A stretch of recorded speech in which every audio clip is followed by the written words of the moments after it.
worst beating that the Rams have taken since back in the 8th game of the season when they lost to the Walton Raiders. That score of that game, 13-3. Stretch by Rowland is 1-0 pitch inside. Throw going down to first base. Not in time. Allen got back in. The throw beat him, but Saccone must not have applied the tag. It is 2-0. But the first base umpire calls Ryan Allen safe at first. He was taking a big lead away from first base, and Holder's throw over there beat Ryan Allen. But apparently Saccone must have missed the tag.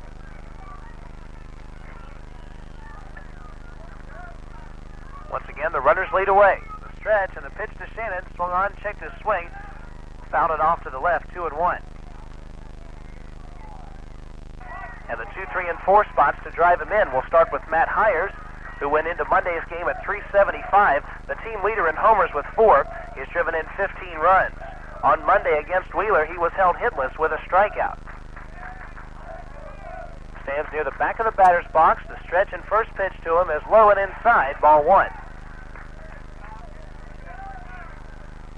This Ram team has brought a big contingency up from Covington. It's about a 2-hour trip. But the Ram fans don't mind. They want to see their Newton County team in action. There's a swing and a pop fly into center field.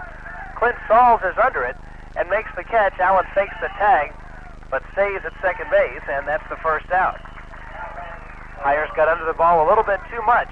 Gave it a good ride, but Sauls was there. And with 1 down, the hitter will now be Lance Shannon. Shannon, the team leader in batting average, came into Monday's action at .446 with a home run, 28 RBI. Padded his statistics just a little bit by driving one over the right field wall on Monday. That was the first of 6 Newton County runs and just what they needed as they won that game 6-5. So that home run turned out to be a deciding factor. The pitch to Shannon is inside, ball 1. Runner at second for the Rams, 1 down. State semifinal matchup. Newton County Rams, just west of Augusta, Georgia, playing the Evans Knights. Blanchard checks the runner, goes to the belt, and his pitch is swung on and missed. A ball and a strike. This Evans team loaded with tradition. They had a record winning streak back in the late 80s and early 90s. Winners of the state championship 4 out of the last 6 years. Shane Pangle in shallow on the grass at third base. The pitch to Shannon. Misses inside, and it's 2-1. The dimensions at Evans High School go like this. To the left field foul pole, it's 320. It's 333 in the power alley and left center, 350 to dead center, 333 to right center, and in right field it's 314. There's a called strike on the inside corner, and it's 2-2.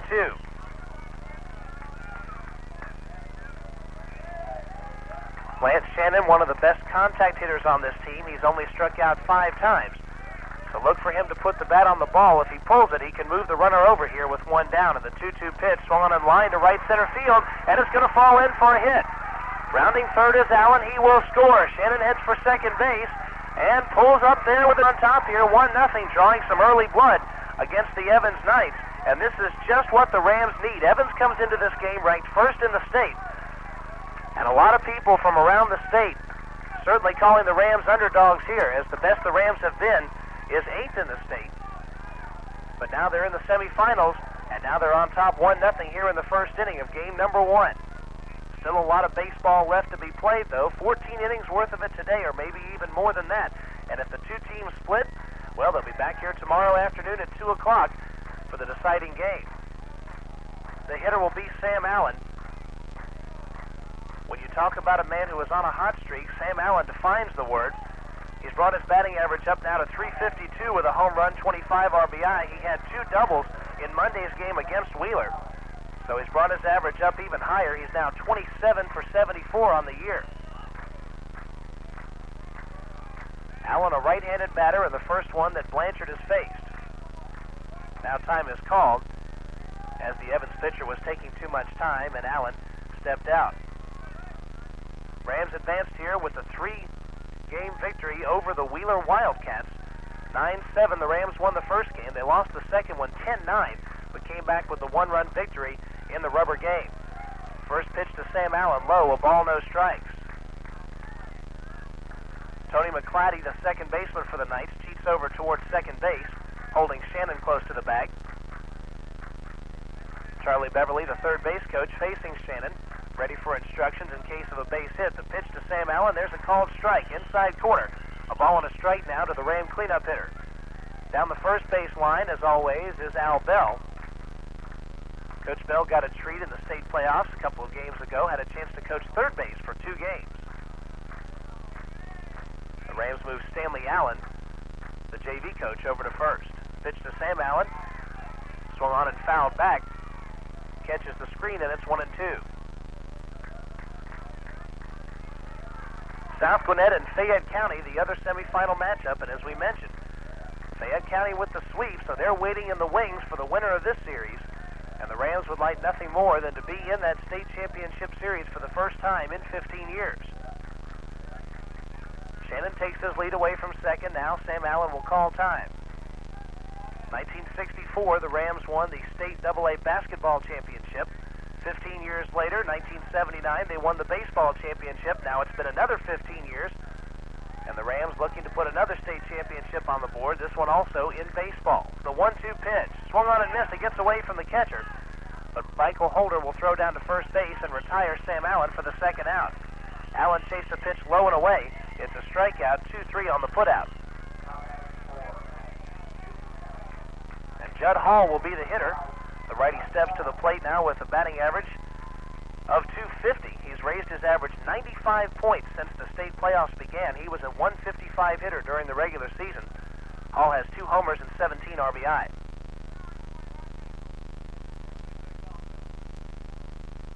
Lance Shannon out at second base with 2 down here in the top half of inning number 1, and the Rams have taken an early lead.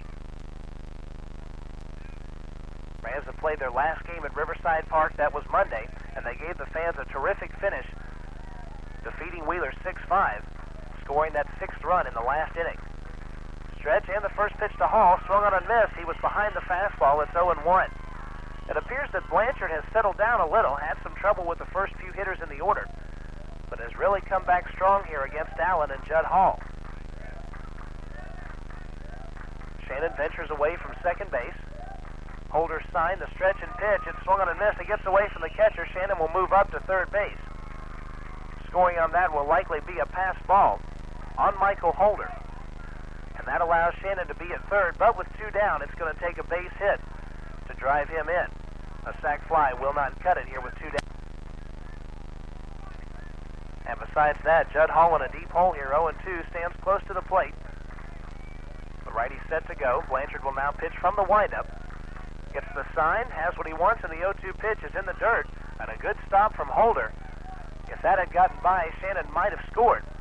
It was in the dirt, but Holder just going out and blocking it with the chest protector. You've seen Greg Olson, formerly of the Braves, do that so many times. And Holder with a good fundamental play there after the pass ball on the previous pitch. 1-2 the count. Here's the wind and the pitch. Swung on and missed. It was a changeup. Hall was out in front.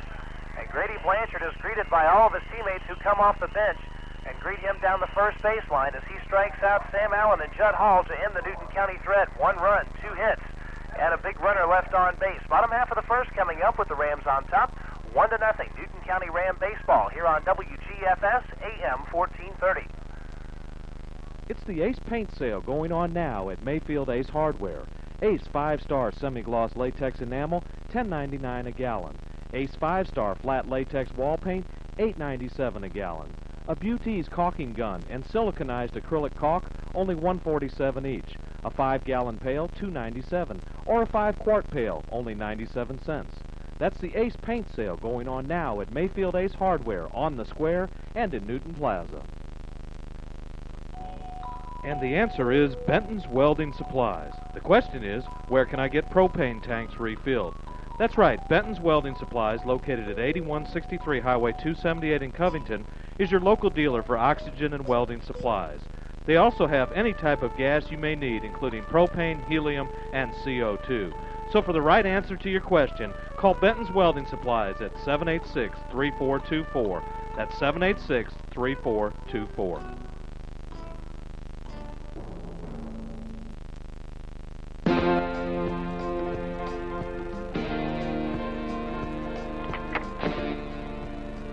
And we are back from Evans High School in Evans, Georgia. Georgia, just west of Augusta, the state semifinals here on WGFS.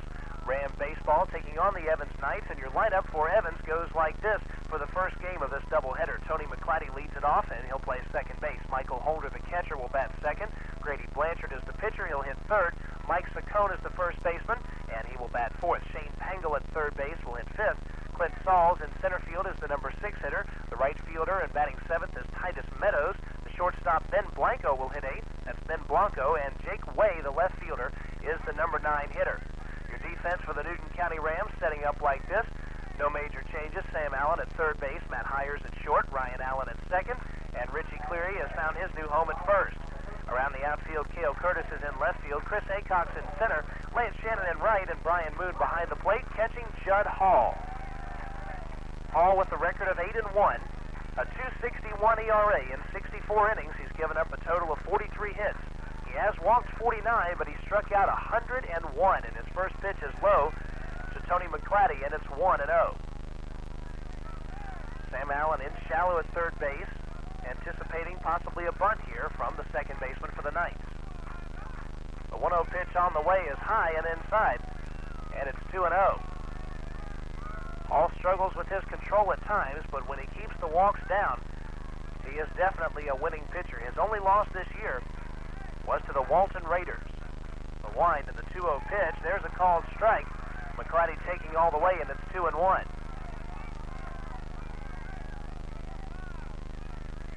Judd Hall got some much-needed rest, and we'll have to talk about Cale Curtis as this game moves along in the 2-1.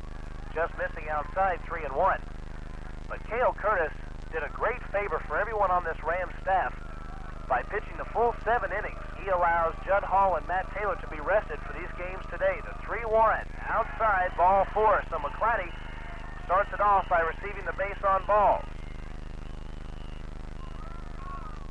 Terry Holder down the third baseline gives the signal to his runner at first base, and Michael Holder will be the hitter. Holder bats from the left-hand side. Not often you see a catcher up in the upper portions of the order. Of course, it happens a lot more in high school than it does in the professional ranks. But Holder, in addition to being a good defensive player, also a good hitter. He's looking to bunt on the first pitch, and it hit him. Hall's fastball came inside and hit Holder on the right arm. He's okay. He's trotting down to first base. Both the first baseman and third baseman charging hard, looking for the bunt. But it doesn't matter, as 2 men on now with no one out here in the first. And Grady Blanchard will be the hitter, and time is called now. Charlie Beverly senses some early trouble and goes out to talk with Judd Hall and Brian Moon for just a moment. Hall was looking to come inside, but got too far in with his fastball, and he hit Michael Holder. So Holder now at first base and McClatty at second, as Charlie Beverly talks with Brian Moon and Judd Hall on the pitcher's mound. Curtis's performance against Wheeler on Monday. In 7 innings, he gave up 5 runs, all of them earned on 9 hits. He walked 5 and struck out 7, but every time that he was in a jam, he pitched out of it, made the quality pitches when he needed to, and that's what counts. And he picked up the 1-run victory, and it was really nice to see that Curtis had a chance to win that game and not pick up the no decision after pitching as gutsy a performance as he did. The runners lead from first and second. The batter is Grady Blanchard, and the first pitch to him looked to bunt, but it got by the catcher and back to the screen. The runners move up 1 base. That's a wild pitch on Hall. McClatty now at third, Holder now at second. Now they're going to call it a foul tip, and it's going to be strike 1, and the runners are going to move back to first and second. A foul tip has been called. Blanchard was looking to bunt.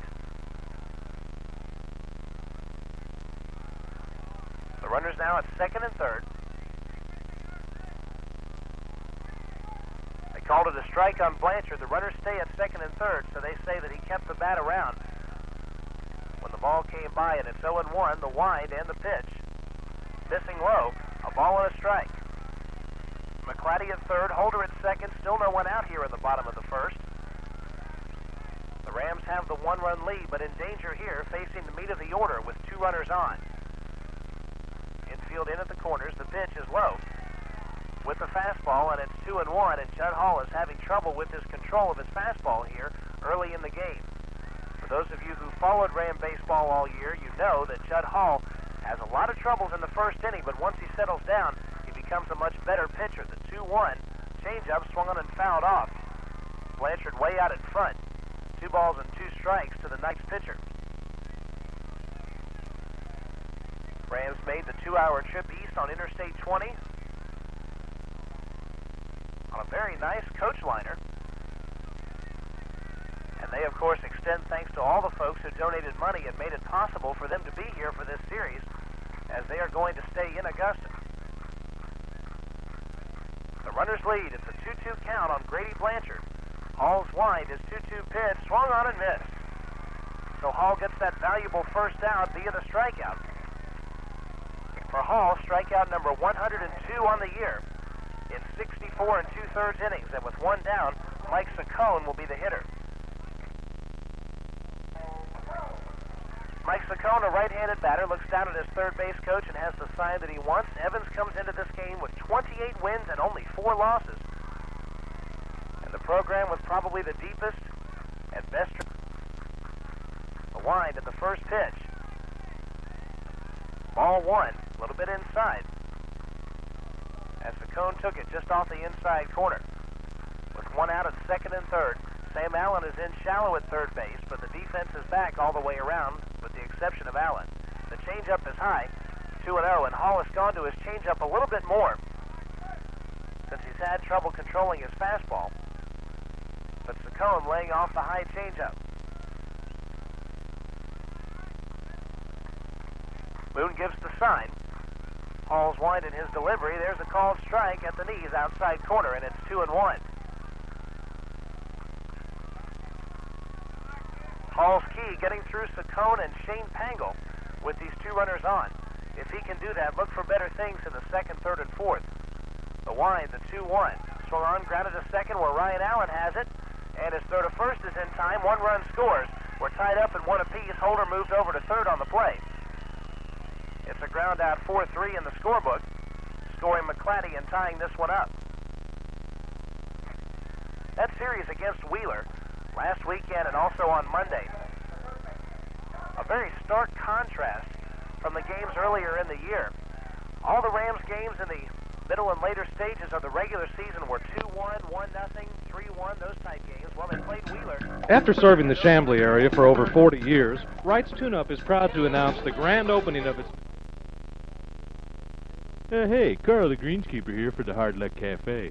You know, that's that little red building down by Nationwise. I like nothing better than listening to Braves baseball on WGFS Radio and eating hot wings from the Hard Luck Cafe. They've got them from that extra mild all the way up to my favorite, TNT. So why not stop by and see Randy for the best hot wings around, or better yet, call him at 787-0421, so your wings will be ready when you get there. That's 787-0421. That would allow Holder to score if a throw back to the pitcher got away, but Hires is right there in that eventuality. The 1-1 swung on and missed. Pangle had a good cut at it, but it looked as if it was out of the strike zone. A ball and 2 strikes.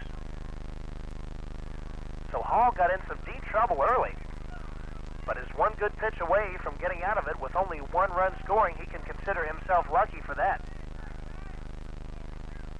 Pangle digs back in. Boone checks the third base dugout where Charlie Beverly gives him the sign. He relays it to Judd Hall, and the 1-2 pitch is in the dirt. It gets by Moon. A run will score. And Evans takes the lead on the wild pitch. That's the second wild pitch in the inning for Judd Hall.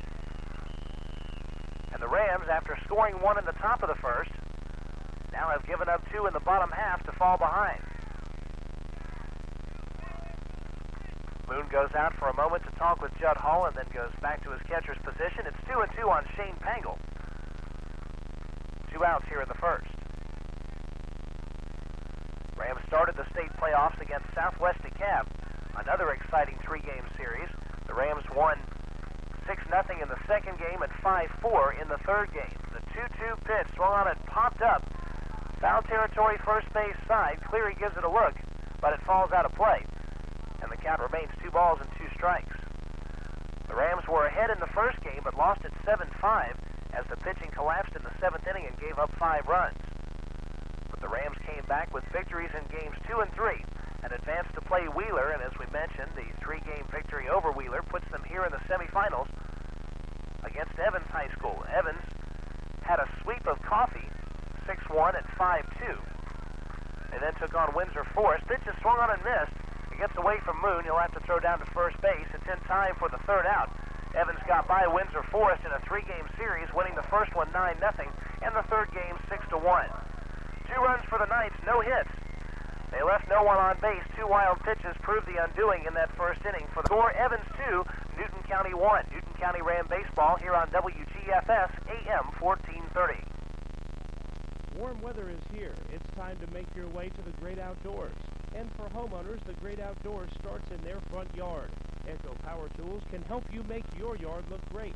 Right now, save up to $50 on your choice of an Echo grass trimmer, Echo tiller, Echo edger, or Echo power hedge clippers.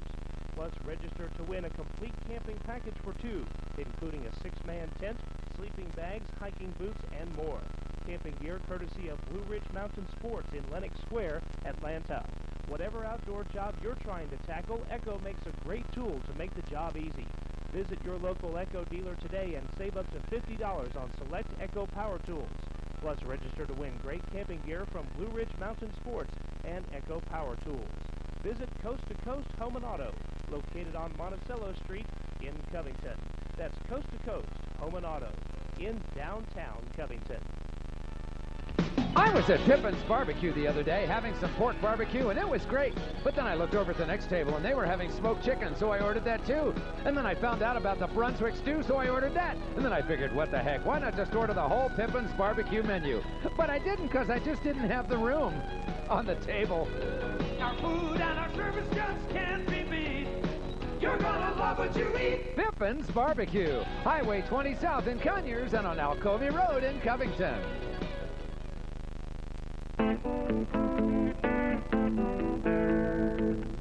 Back at Evans High School in Evans, Georgia, just west of Augusta, Georgia, Brian Moon, the hitter for the Rams, swings and misses at the first offering. The 0-1 hit him on the right knee, and he'll be at first base here with nobody out. So the Rams get the early base runner. After swinging and missing at the first pitch, Moon took one for the team.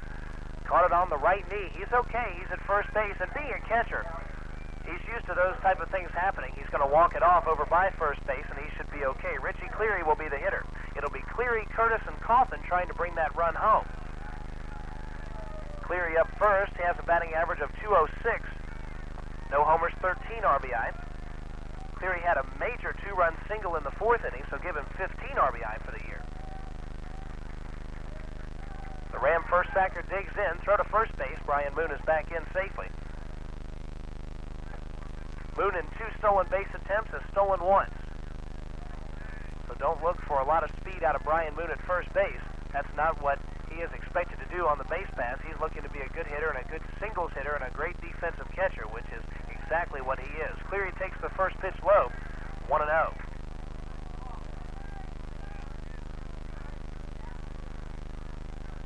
Cleary, a right-handed batter. Moon leads away from first base. Blanchard to the stretch position, and he delivers. Called strike outside corner. It's 1-1. Fans out in good numbers from both sides.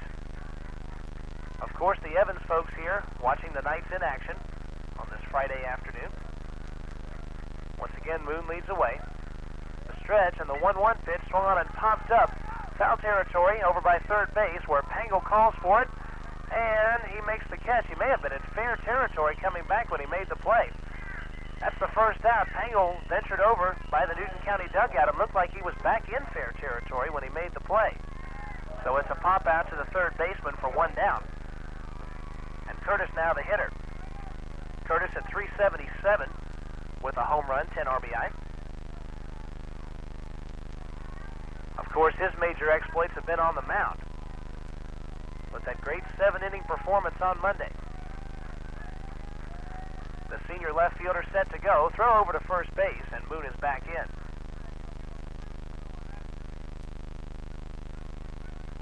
Curtis choking up a couple of...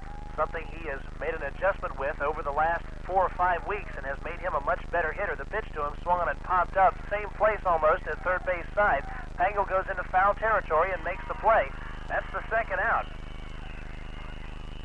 And so far, after hitting Brian Moon, Blanchard has come back here, getting Cleary and Curtis to hit weak pop-ups to the third baseman. And now, if the Rams are to do any damage, it's up to Lance Coffin, the number 9 man in the order. Coffin at 143. No homers, 4 RBI. Coffin is batting for the center fielder, Chris Acox. Moon still down at first base, takes his lead. The pitch is outside, ball 1. Rams will stay overnight no matter what here in Augusta. And they may be looking to play a third game tomorrow at 2. Throw once again over to first, and once again Moon is back in. The baseball field at Evans High School. Just beyond the school, off to the right side, close to the football field. Pitch is a called strike. A ball and a strike to count. Evans in the same region with the schools from Macon and also the schools from Warner Robins, so they have some humongous bus rides. It's too bad that we could not convince Evans to take another 2-hour bus ride to Newton County for the games. Stretch of the 1-1, called strike at the knees, it's 1-2. Coffin was not happy with the call, shakes his head, steps out for just a moment and looks down at his third base coach. Coffin digs back in. Holder has the sign he wants. He flashes it to Grady Blanchard. The big strapping right-hander has what he wants. He comes to the belt and now steps off, and Moon will trek back to first base.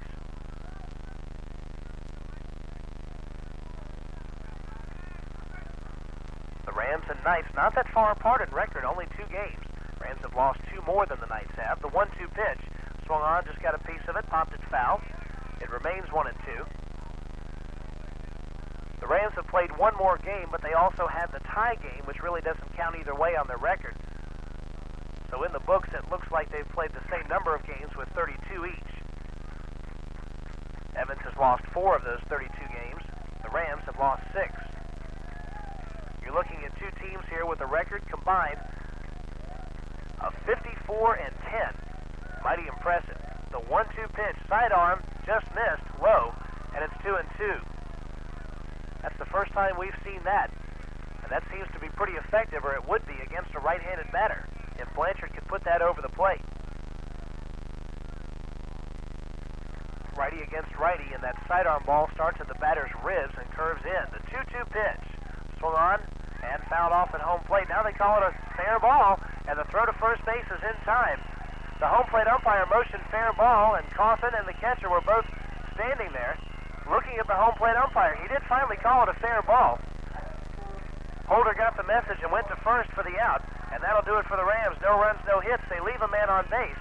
We head to the bottom half of inning number 2 with your score 2-1. The Evans Knights on top. Newton County Ram baseball here on WGFS AM 1430.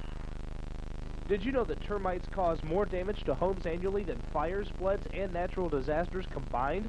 To protect your home from termites and other pests, call Cleary Exterminating, 786-4937. They'll send them packing, termites and beetles, fleas, rats and mice, roaches, and ants. Commercial or residential, we can help get rid of what bugs you. Call Cleary Exterminating on Highway 278 in Covington, 786-4937. At Cleary Exterminating, we make mouse calls. What better way to relax than in your backyard or on the front porch in a rocking chair or swing? Hayes Furniture of Covington has it all, with 10 varieties of swings to choose from. They have pressure-treated wood, redwood, white oak, or metal swings and frames, sold together or separately. They have sizes 4 feet, 5 feet, or 6 feet, starting at $42.50. Hayes Furniture also has outdoor furniture with many rockers to choose from. They have a 3-piece oak rocker set for only $125. They also have mini gliders to choose from. Like I said, Hayes Furniture has something for everyone, with free 12-month financing, free delivery anywhere. So get ready to enjoy the great outdoors at Hayes Furniture Company, located at 6166 Washington Street in Covington. Hayes Furniture Company, 786-3737, located at 6166 Washington Street in Covington, 786-3737.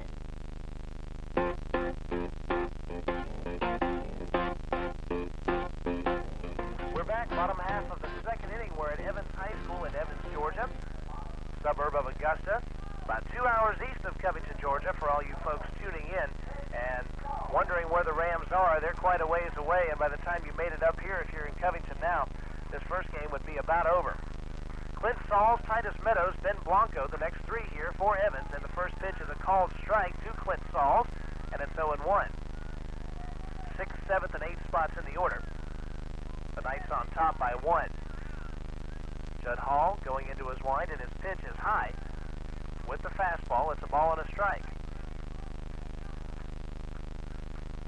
Over at third base, Sam Allen playing a couple of steps off the line against the right-handed hitter. The 1-1 pitch. Swung on and missed. He was out in front of the changeup. It's 1-2. This is the first time in several games that Hall has had his changeup working, and it's a good thing, too, because he's had trouble throwing the fastball for strikes. The wind, the 1-2 pitch. It hit him. Hit him on the left shoulder blade. And there will be a runner at first base, and now in 2 innings, there have been 3 hit batsmen. Judd Hall has hit a couple of hitters, and Grady Blanchard hit Brian Moon. That was in the top half of the second. Well, the 7, 8, and 9 spots are up now for the Knights. And in the top half of the second, the number 6 batter was hit by a pitch, then the next 3 men got out. So Judd Hall looking to do the same to the Evans Knights after hitting the first man here in the bottom half of inning number 2. Throw goes over, fairly close, but Sauls back in safely. The Knights center fielder takes his lead away from first as Titus Meadows, a right-handed batter, digs in and is looking to bunt, and Sam Allen charges the throw over, and back in again safely was Clint Sauls. Richie Cleary at first base was playing a few steps in and did not have a chance to make the tag on Sauls.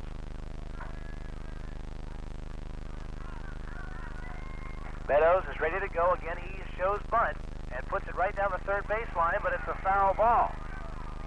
Sam Allen was charging so hard that he caught that, well, almost caught that ball about 30 or 35 feet from home plate, and it started to bounce foul. He dove after it, but it turned out to be a foul ball, and it's 0-1. Sam Allen gave that one a great effort, but just a foul ball. Might have been Sam Allen being a little over-aggressive, as it could have been trouble if that one had stayed fair. Meadows digs back in, it's 0-1. Once again, he looks bunt and misses the pitch, and it's 0-2. It was outside, and of course, in the fundamentals, you are taught to bunt a strike and nothing else. Meadows looked like he chased something outside there, looking for the bunt, and he's in a deep hole here, 0-2. Meadows, Blanco, and Way, the bottom 3 spots with a runner at first here for the Knights. Hall checks the runner, comes to the belt, and he delivers. Outside, ball 1. Base line, little different setup from other places, but nonetheless a very nice facility here at Evans High School. Dimensions roughly the same as Riverside Park, a bit shallow to center and to left. Pitch is swung on and fouled off down the first baseline.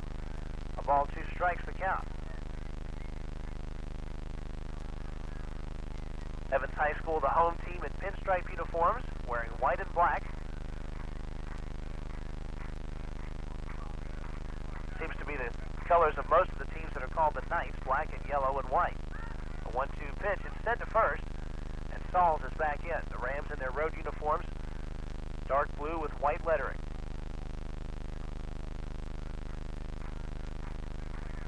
Clint Sauls leads away from first after being hit by a pitch to start the inning. All with the stretch and the 1-2 pitch, and it hit him. Titus Meadows got hit at the base of the batting helmet. That is the 3rd man that Judd Hall has hit. And Hall is not very happy. He may be saying that Meadows lead into the pitch to reach first base. But Meadows is at first, and Sauls at second, both men being hit by a pitch.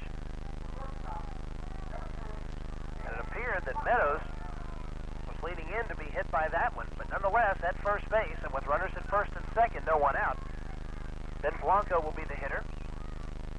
He's the shortstop for the Knights and stands very close to the plate in the right-handed batter's box.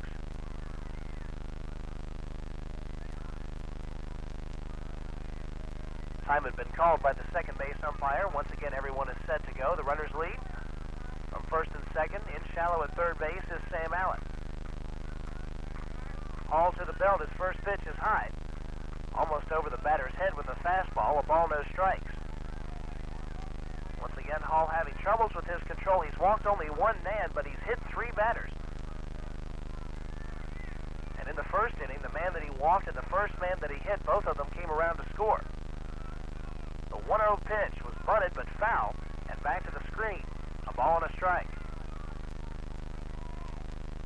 A lot of Ram parents and fans here at the ball game today, and they have made the trip all the way from Covington out here to Evans, Georgia.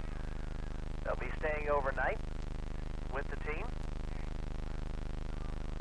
and possibly will be back out here tomorrow.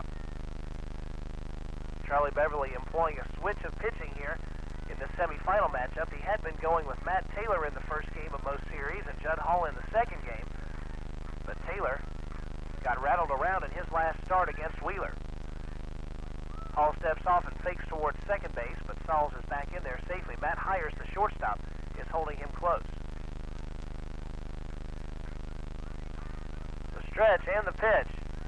Looking to bunt, but it's high, and the throw gets by the pitcher, but Hires is right there to back it up. It's 2-1. The Ram defense saying flat out that Blanco cannot pull Judd Hall. They're giving him a big hole. Hires is right at second base, and Sam Allen in his normal position at third. And the pitch is a strike. Here's a snap throw down to first. The runner is back in. Blanco once again looking to bunt, but missing it. It's 2-2. Clint Sauls at second, Titus Meadows at first. A 2-2 count here with no one out, as Coach Holder gives the signs to his players from the third base coaching box. Now Hires will swing around a few steps towards short, closing up that hole just a little bit. The 2-2, look to bunt, it's called strike three, inside corner. Blanco wanted to bunt it, but he thought it would be ball three. He pulled his bat back, but it was strike three called. That's the third strikeout for Judd Hall. Jake Way is the hitter, a left-handed batter. 4 men have reached base for Evans. 3 of them have been hit by a pitch. 1 of them received a free pass.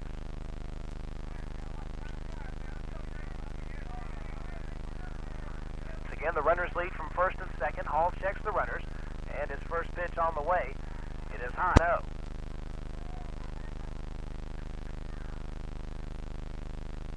Evans scored 2 runs in the first without the benefit of a base hit. Got 2 men on here, but still have not had a base hit in this inning. Cleary comes in behind the runner at first base. That's Titus Meadows. Hall stretch in his 1-0 pitch for an ungrounded foul down the third base side where Sam Allen gives chase, and it's 1-1.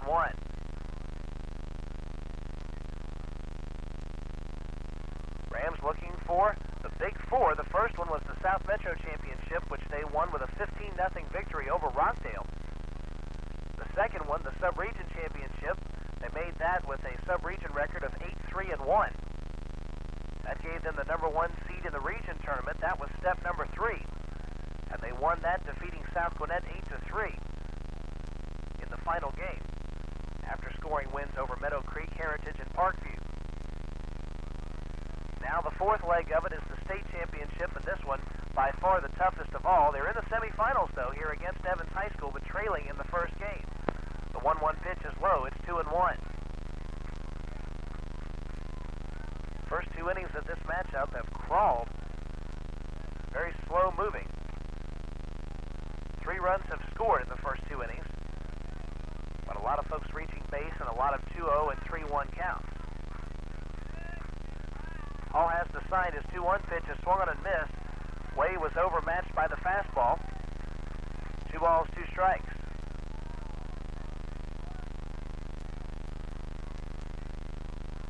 There will be a second game following this one, so sit back and relax, folks, and enjoy, because it's going to be a long afternoon of baseball and hopefully a good one for Ram fans. The 2-2 is low, and 3-2.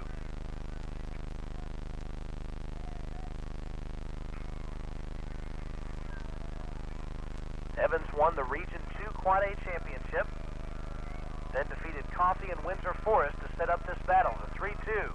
High, ball 4. That's a guy you don't want to lose if you're Judd Hall. That's the number 9 man in the order, and with 1 down in the inning, now Evans moves back to the top of the order with Tony McClatty. So Hall has walked 1 and hit 2 in the inning, and that's how the bases are loaded. 1 down. Rams would love the old wholesaler, 2 for the price of 1 here. But with the leadoff batter, McClatty, who you've got to assume has some speed, that may not be very likely. Once again, the infield only in at the corners. The first pitch, he went around on it, took a half swing at an outside pitch, but the home plate umpire rang him up, and Terry Holder comes in from the third base coaching box and is going to talk for just a moment with Tony McClatty. McClatty walked and scored back in the first, part of a 2-run inning. Rams scored 1 run in the top half of the first, could not push anything across in the second, but their hitting has been red hot the last 3 games. After having lots of troubles with their offense during the regular season, they came out and had a big offensive performance with 24 runs in 3 games. The 0-1 is in the dirt, a good stop from Moon. A ball and a strike. Bases loaded here for the Knights with 1 down. Now the infield is in all the way around. Allen and Hires are back just a little bit at short and second. Hires back a little farther, almost standing in a direct line between second and third. The 1-1 pitch. It just missed outside, 2-1. Hall wanted the call on the 1-1 pitch. Ram fans put up a stink about it, but it's 2-1.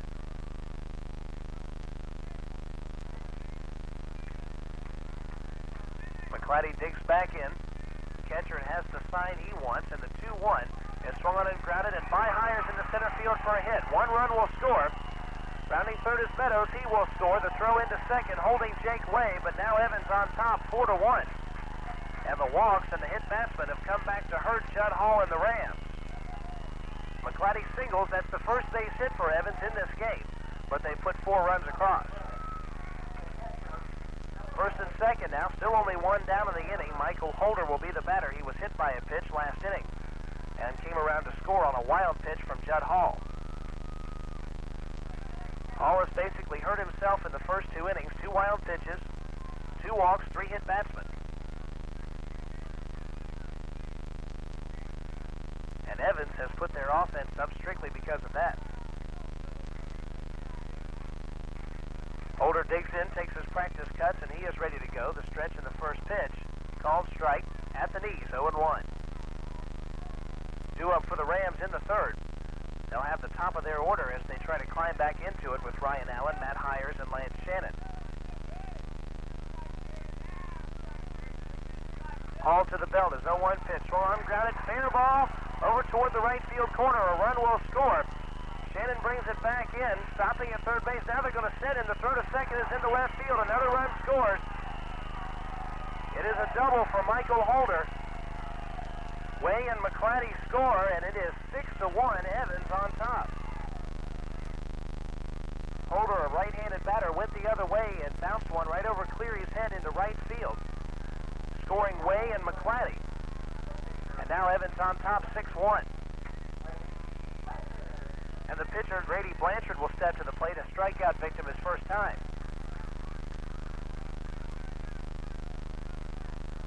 Now Brian Moon has called time. He'll go out and talk with Judd Hall. Evans has put across 4 here on 2 hits. Those coming back-to-back here from McClatty and Holder. Before that, the Knights did not have a base hit. And now there is action in the Newton County bullpen. Brent Johnson goes down and begins to warm up.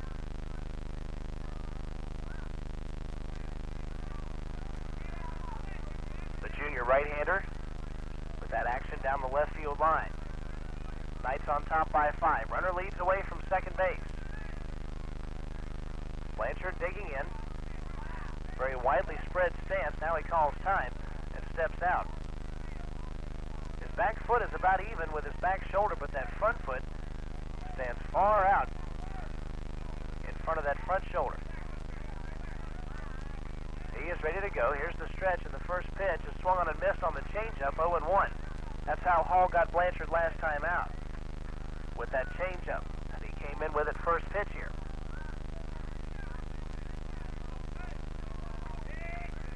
Sam Allen gives encouragement from his third base box, and he has really stepped it up a notch in the state playoffs, screaming as loud as ever down at third base. And the 0-1 pitch in the dirt. Moon with another good stop. 1 ball, 1 strike to count. Hall has struggled to find his control and has given up 6 early runs. Blanchard once again ready to go as Holder leads away. The 1-1 pitch on the way. It's a changeup high. It's 2 balls, 1 strike.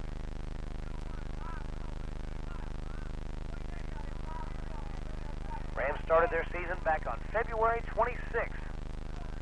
And now, 2.5 months later, this is about as late in the season as they have ever played. May 13th, the pitch, low and outside, 3-1. This could be the latest date for a Newton County Rams game in their history. Back in 1979, the Rams only played about 22 or 23 games when they won. The stretch, Hall checks the runner, is 3-1. There's a called strike. Got it when he needed it. It's 3-2. With that 3-1 count, Hall came back and threw a strike, an encouraging sign, as he comes after the number 3 man in the order with that cleanup batter, Mike Saccone, waiting in the wing. The stretch, the 3-2 pitch, outside and high, ball 4. For Hall, that is walk number 3 of the game. He has put 6 on base via the walk or the hit batsman. First and second with the cleanup man, Mike Saccone, here at Evans High School. Concession stand is downstairs, and the press sits up here at the second level. Very nice facilities down the third baseline. An unusual setup to call a game from. Usually you're behind home plate. And at a couple of schools, we've been broadcasting from the first base bleachers, but this is a different setup and a very nice one. We're right over the Newton County Ram dugout.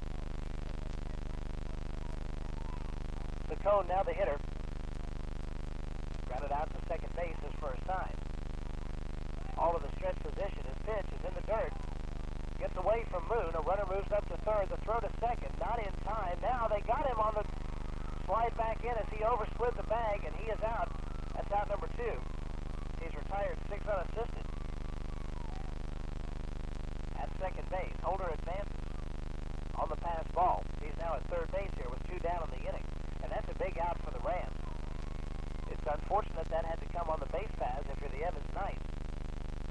Playing aggressive baseball, but Boone with a good throw to second base. It was out in front. But Blanchard overslid the bag. The 1-0 pitch, high, 2 balls, no strikes.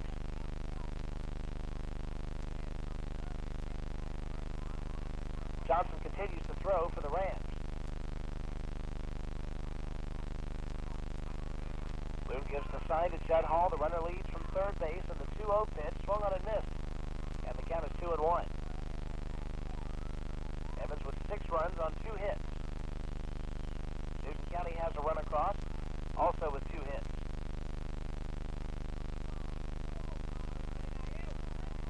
Holder leads away from third base, and the pitch, a changeup, called strike at the knees on the inside corner. And the count goes to 2-2. Hall battling back, but it has been a struggle for him the first 2 innings here. 2-2 to Saccone, the wind and the pitch. Missing low and outside, the count runs full now, 3-2. Hall has thrown a lot of pitches here in the first 2 innings, so you've got to wonder how much longer he can last, even if he does get out of this without any further damage. Noise from the Evans dugout on the 3-ball count, and the 3-2 pitch is outside, ball 4. Third man that Hall has walked in the inning, and runners at the corners, with the 9th man to bat of the inning, Shane Pangle, coming to the plate. Judd Hall gives a look toward the Newton County dugout. This might be the end of it here for Hall. Pangle talks it over with Coach Holder at third base. And the Knights third baseman is going to be set to dig in, and still no word from the Newton County dugout, so apparently Hall will be in there against the left-hander. Michael Holder at third base. base. Mike Saccone is at first. Sweltering, 2-2 late spring day here in suburban Augusta, Georgia. Still not quite as hot as Monday's matchup, Newton County versus Wheeler. That was torrid over at Riverside Park. Hall fakes toward third, then looks toward first, and neither runner moving. As has been the case the majority of the time that play is tried. The runners lead once again. Hall to the belt, his first pitch is a called strike, looks like an off-speed offering.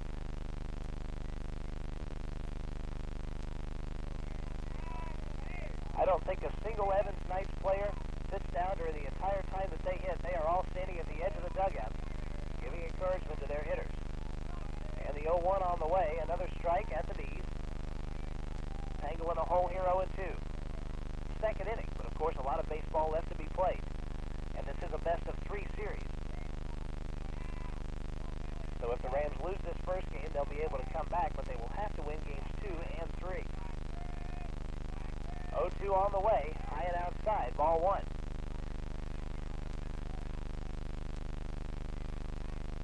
Ball and 2 strikes to the third baseman who struck out his first time.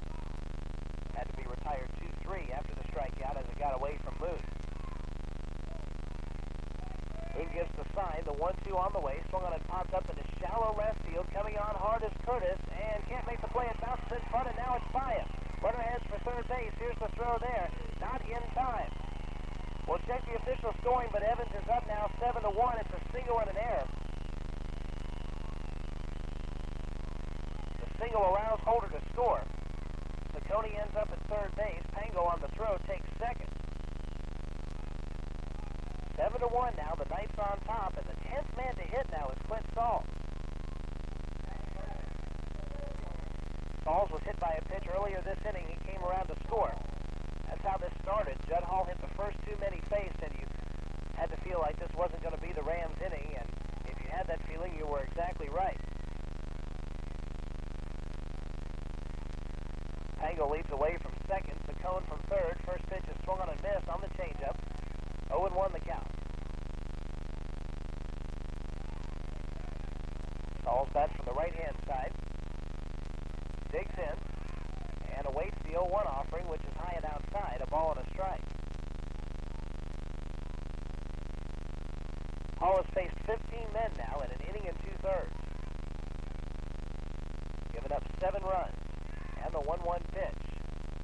Just missing, and it's 2-1.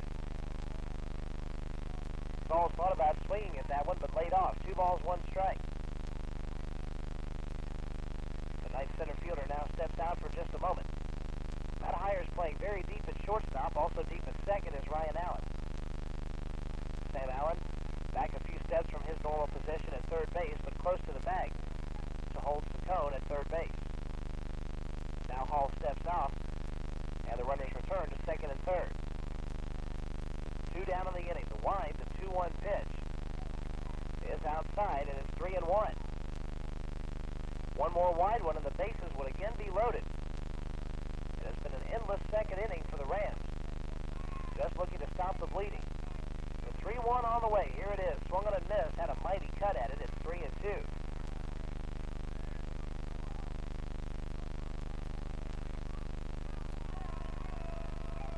Once again, Sauls ready to go. And the 3-2 on the way. It is high, ball 4. Another man reaching first base via the base on balls. That is 4 in the inning and 5 so far in the game for Judd Hall. Titus Meadows will be the hitter. I want to say hello to my sometimes broadcast partner, Bill Dolan, who was not able to make the trip out here to Augusta. Of course, you'll hear Bill tomorrow morning on the Saturday Morning Super Trivia Spectacular, but I know Bill is listening into this one, and he wanted to be here. The first pitch called a strike on the inside corner. 0-1 to Meadows. He was also hit by a pitch and came around to score earlier in the inning. This is the 11th man to bat here in the second for the Knights. They've got the bases loaded, 2 down, and they've put 5 across.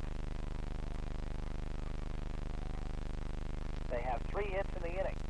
The 0-1 pitch inside, and it's a ball and a strike. Hall came in with an off-speed pitch, but couldn't reach the strike zone. Count is even, 1-1.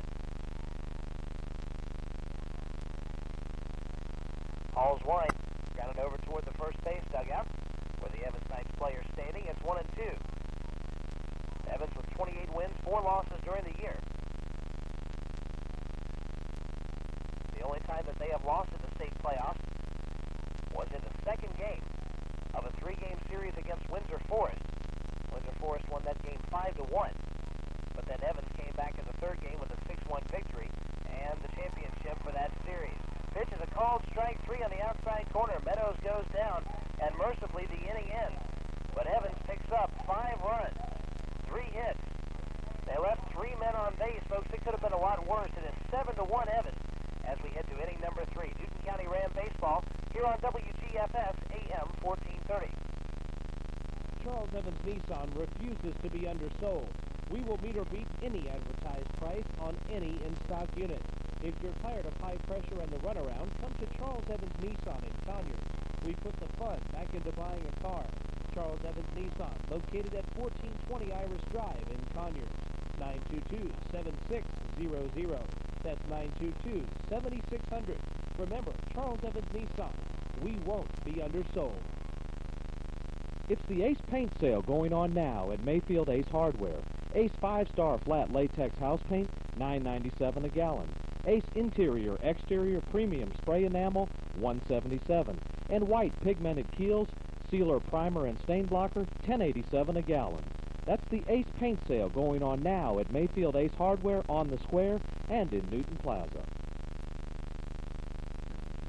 After serving the Chamblee area for over 40 years, Wright's Tune-Up is proud to announce the grand opening of its new location at 5113 Highway 278 between the Chevron and Racetrack stations. Wright's Tune-Up specializes in repairing your vehicle. Our computerized diagnostic equipment enables us to fix your problems right the first time. So for all your automotive repair needs, including air conditioning, call or come by. That's Wright's Tune-Up Clinic at 786-0707. Open Monday through Friday, 8 to 5:30.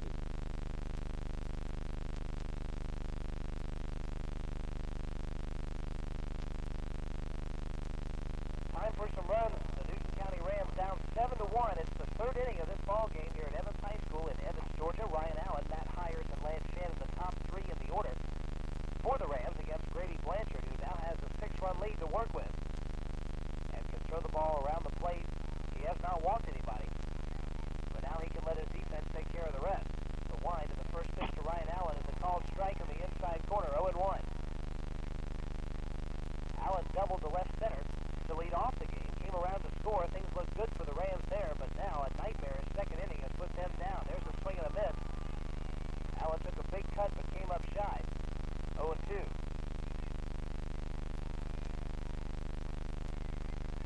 Rams with 2 hits.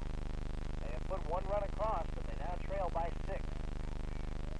Michael Holder gives the sign. The wind of the pitch. Swung on, grounded towards second base. McClatty has it. His throw to first. Pulls the first baseman off the bag, but he comes back in time for the first out.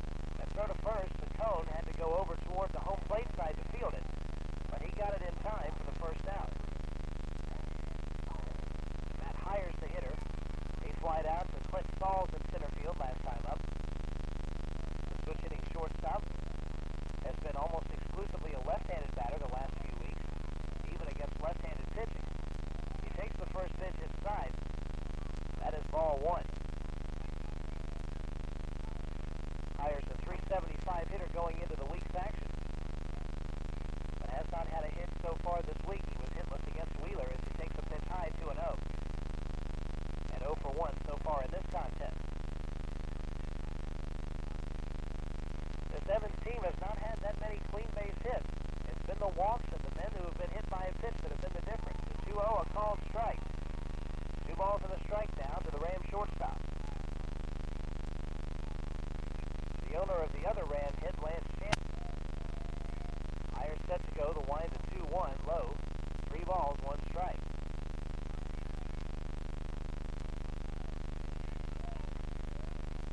Fans down the right field line watching the action, and some of them just beyond the right field fence.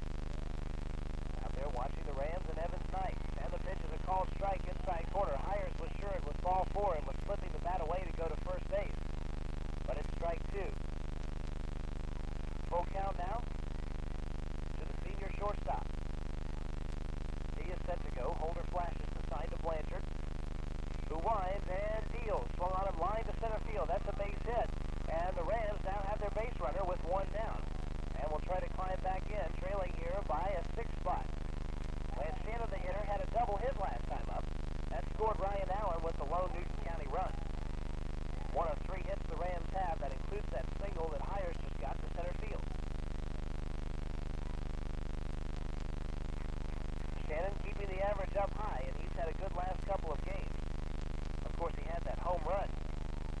first inning against Wheeler on Monday. He is ready to go. Throw to first base, and Hires back in. Trailing by 6, you wonder if he'll be going. But of course, Matt Hires, with a ton of stolen bases, 31 now as the throw goes over and he is back in. Surprising that he's the number 2 hitter, but by far the leader on the team in stolen bases. He leads away. The first pitch to Shannon. Called strike inside corner. It's 0-1. Hires has 34 stolen base attempts on the year. He was caught once during the regular season, once during the region tournament, and once during the state tournament. Once again he leads away, and once again the throw is over, and once again he goes back. Runner at first, 1 down for the Rams here in inning number 3. Lance Shannon, Georgia Tech signee and number 3 batter in the Ram order, is set to go. Blanchard to the belt, his 0-1 pitch. Another called strike, same spot. Shannon in a hole here, 0-2. Looks down at third base, Charlie Beverly giving him some encouragement. Mike Saccone holds the runner at first base. Blanchard to the stretch position, the 0-2 on the way. Called strike 3, and Shannon very unhappy with that third strike call. Nearly flips the bat away in disgust. As Holden will go out and talk with Blanchard. That is strikeout number 3 for the Knights right-handed hurler. Sam Allen now the hitter with 2 down in the inning. Allen struck out his last time. Had to be retired 2-3 after Holder dropped the third strike.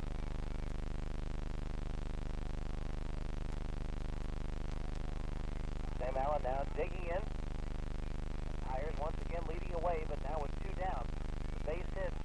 The only way the Rams can do damage here in inning number 3. And the first pitch to Sam Allen is taken outside, ball 1. Rams have been down by this many runs before. Not something that they are used to by any stretch of the imagination.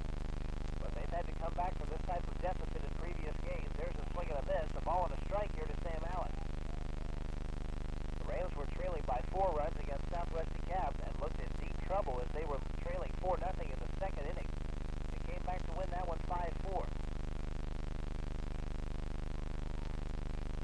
Blanchard checks Michael Holder.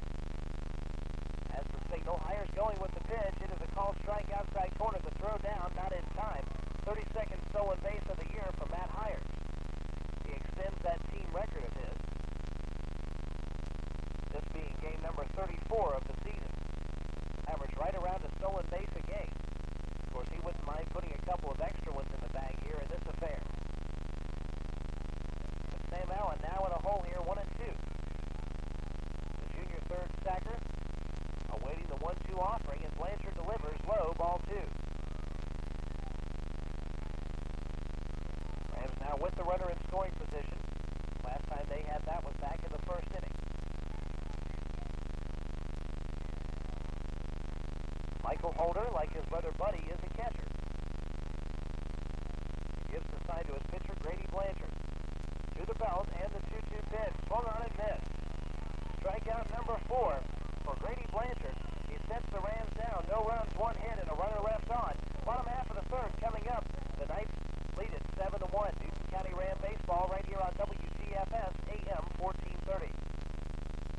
The folks at Henderson's Restaurant invite you to join them for dinner tonight. How about some of their famous catfish, fried chicken, barbecue, vegetable plate, steaks, burgers, and fries? Don't worry about what's in the pantry or whose turn it is to do the dishes. Just go to Henderson's Restaurant, just 5 miles from the square on Highway 36 in Covington. Henderson's is open Friday and Saturday from 4 to 10 and Tuesday through Thursday from 4 to 9. Don't forget to join us for Sunday dinner 11 to 8:30. At some point in time, most of us are going to need a tow truck for some reason or another, like your car breaking down or being involved in an accident. Don't leave to chance which wrecker service will come to you. Why not call Stubbs Wrecker? They've been providing dependable and reasonable service for over 20 years. They're located in Covington at the corner of Carroll and Washington Street. So for a decision you won't regret, call Sam at Stubbs Wrecker Service at 786-4100. That's 786-4100. 0-0.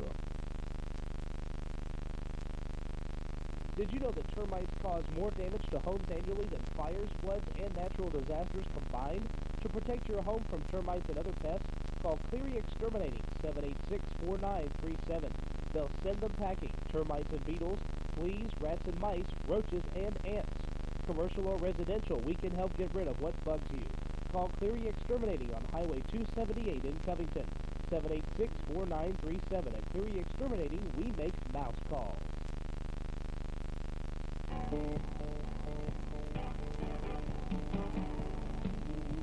We're back. Bottom half of inning number 3. Ben Blanco takes a pitch for a strike, 0-1. It's Blanco, Jake Way, and Tony McClatty the next 3 for the Knights. Judd Hall out there for his 3rd inning. Had a nightmarish second, but will try to rebound with his team trailing 7-1. The 0-1 pitch, low and outside, ball 1. Hall has struck out 4 men, but he has walked 5, and he has hit 3 people. That's 8 people that have reached base without having to get a base hit. Anytime you do that in 2 innings, you're going to be in serious trouble. The 1-1 pitch swung on, fouled off. That one's lost forever in the trees behind first base, and it's 1-2. This field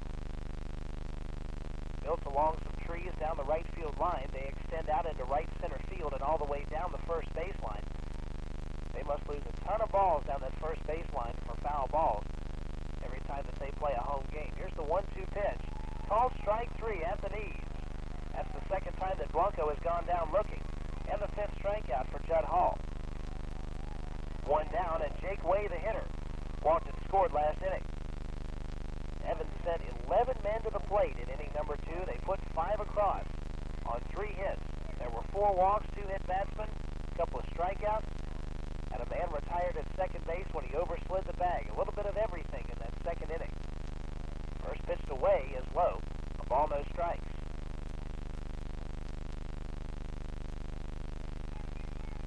Way, a left-handed batter, stands near the back of the box and takes a pitch low and inside. 2-0. Brent Johnson was warming up for the Rams last inning. He is still down there here in the 3rd, has resumed warming up. And the 2-0 pitch, called strike on the inside corner. It's 2-1. Johnson pitched pretty well against Wheeler in the second game of that series, but gave up the run in the 8th inning. Way awaits the pitch, takes a quarter swing and barely tips the ball and fouls it off 2-2. Jake Way was going to take it all the way. The ball tailed in and hit the bat. The bat did not go out to meet the ball. It was just the opposite as it was fouled down the left side. The 2-2 pitch, missing inside. That's ball 3. A good fastball with a lot of gas from Hall, who could not believe the ball 3 call. He feels he's been squeezed in the last few innings.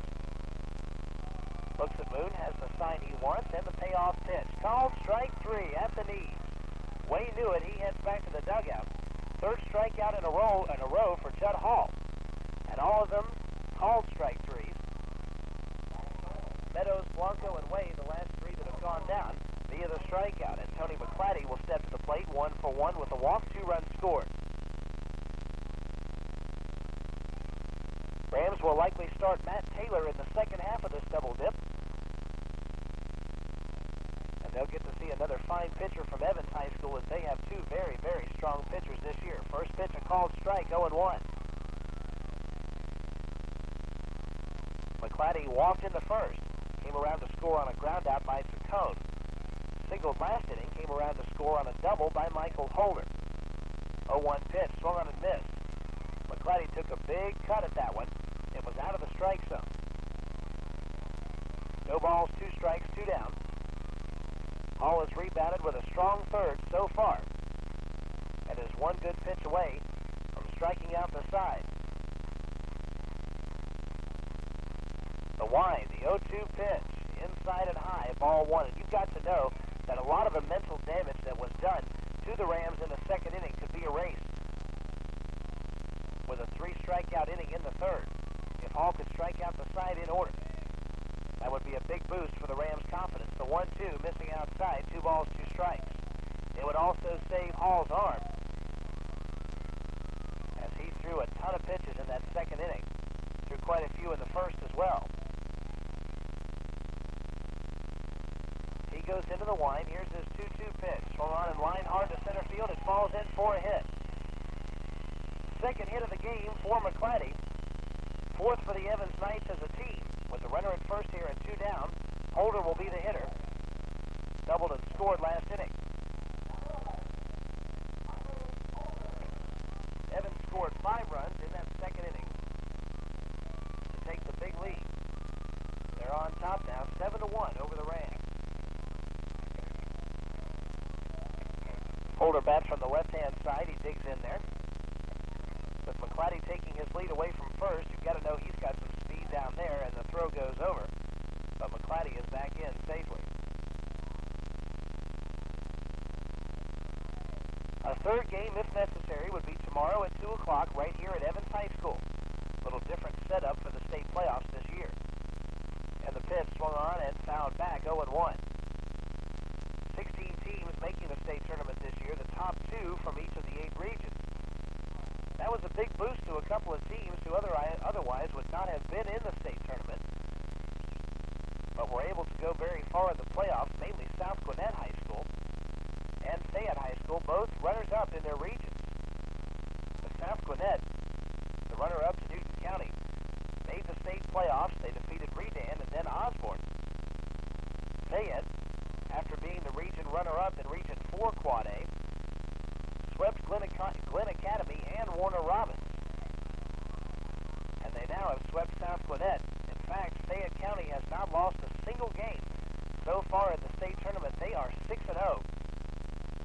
And they are going to be a tough team to beat for whoever goes and plays them in that state championship in Fayette County. Throw going over to first base. McClatty is back in. It began with 16 teams. Now that South Gwinnett has been eliminated, we're down to 3, and after this series, we'll be down to 2. The pitch is over Moon's head and back to the screen. That allows McClatty to move up. Another wild pitch for Hall, his third of the game. Puts a runner in scoring position, but with 2 down, it's 1-1 to Holder. Holder has scored 2 of the 7 runs that have been scored by the Knights. Hall checks the runner now at second base, and the 1-1 pitch on the way. Swung on and missed at the changeup. It's 1-2. That's where Hall's getting most of his swings and misses, is on the changeup. That would tell you that the Evans hitters are sitting on the fastball and feel that they can hit it well. And Hall has had trouble throwing that fastball for strikes. The stretch, and there is a ball called on Judd Hall, allowing the runner to move to third base, and you can see it from the press box. Hall stopped his motion, then started it back up. So the ball moves the runner to third. Hall may have double clutched, thinking about going back towards second base. He came to the belt, kicked up just a little bit with the leg, then stopped and kicked the rest of the way up and back to second base. Charlie Beverly is talking with the home plate umpire, and Brian Moon goes out to talk to him.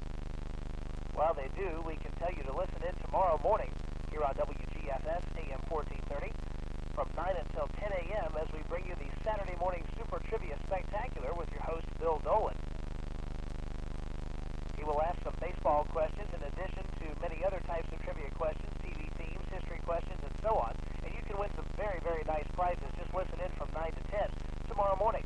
The 1-2 pitch, swung on, grounded towards short. Hires cuts across, makes the play. His throw to first.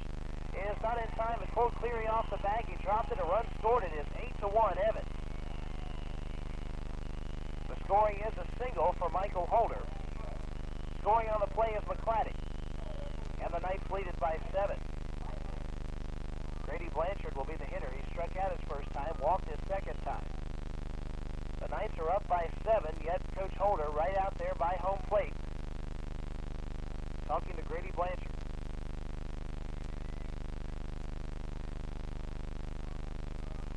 Now time called. Charlie Beverly goes out.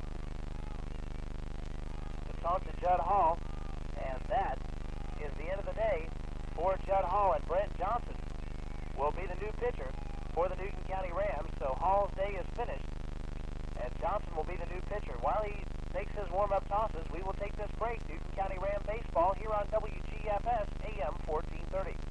what better way to relax after a hard day's work than in your backyard or on the front porch in a rocking chair or swing? Hayes Furniture of Covington has it all, with 10 varieties of swings to choose from. They have pressure-treated wood, redwood, white oak, or metal swings and frames, sold together or separately. They have sizes 4 feet, 5 feet, or 6 feet, starting at $42.50. Hayes Furniture also has outdoor furniture with many rockers to choose from. They have a 3-piece oak rocker set for only $125. They also have mini gliders to choose from. Like I said, Hayes Furniture has something for everyone, with free 12-month financing, free delivery anywhere. So get ready to enjoy the great outdoors at Hayes Furniture Company, located at 6166 Washington Street in Covington.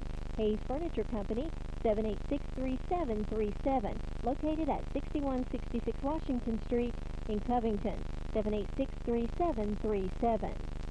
Are you planning a special get-together with family and friends? Then do it at Tippon's Barbecue. We'll provide the food and the fun for just a few people or a large group. Or if the party's at your place, let us provide the catering while you enjoy the party. Call us ahead of time or stop by Tippon's Barbecue at both our locations. Our food and our people, you're gonna love what you eat. Tippon's Barbecue, Highway 20 South in Conyers and on...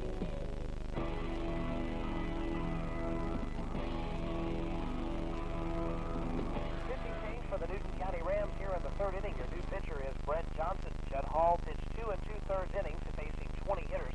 He gave up 8 runs so far, all of them earned. On 5 hits, he did walk 5, hit 3 men, and he struck out 6. Hall moves to left field. Cale Curtis has left the game. Possibly to warm up in the bullpen, they may use Curtis later on here in this matchup. So Johnson, the new pitcher, and will stand in there. The first hitter that will face him will be Grady Blanchard. The first pitch, called strike, throw down to first base, close, but back in safely is Michael Holden. Holder at first. His single allowed McClatty to score. McClatty singled with 2 outs, was wild pitch to second, balked to third, and scored on an infield hit. That's the kind of day it's been for the Rams. You could wrap it in a nutshell right there. There's a swing and a high line drive to right field. It falls in for a base hit. Runner stops at second base. Holder at second, Blanchard at first with 2 down. And Saccone will be the hitter. Still 2 down in the inning, and the Rams, once they get 2 outs, have had a tremendous amount of trouble getting that 3rd out. We might see several different pitchers here for the Rams in the last 3 or 4 innings of this game. Saccone with a ground out and a walk in 2 trips to the plate. Boone with the sign. Johnson checks the runners, comes to the stretch position, and throws to first base, but now a balk has been called.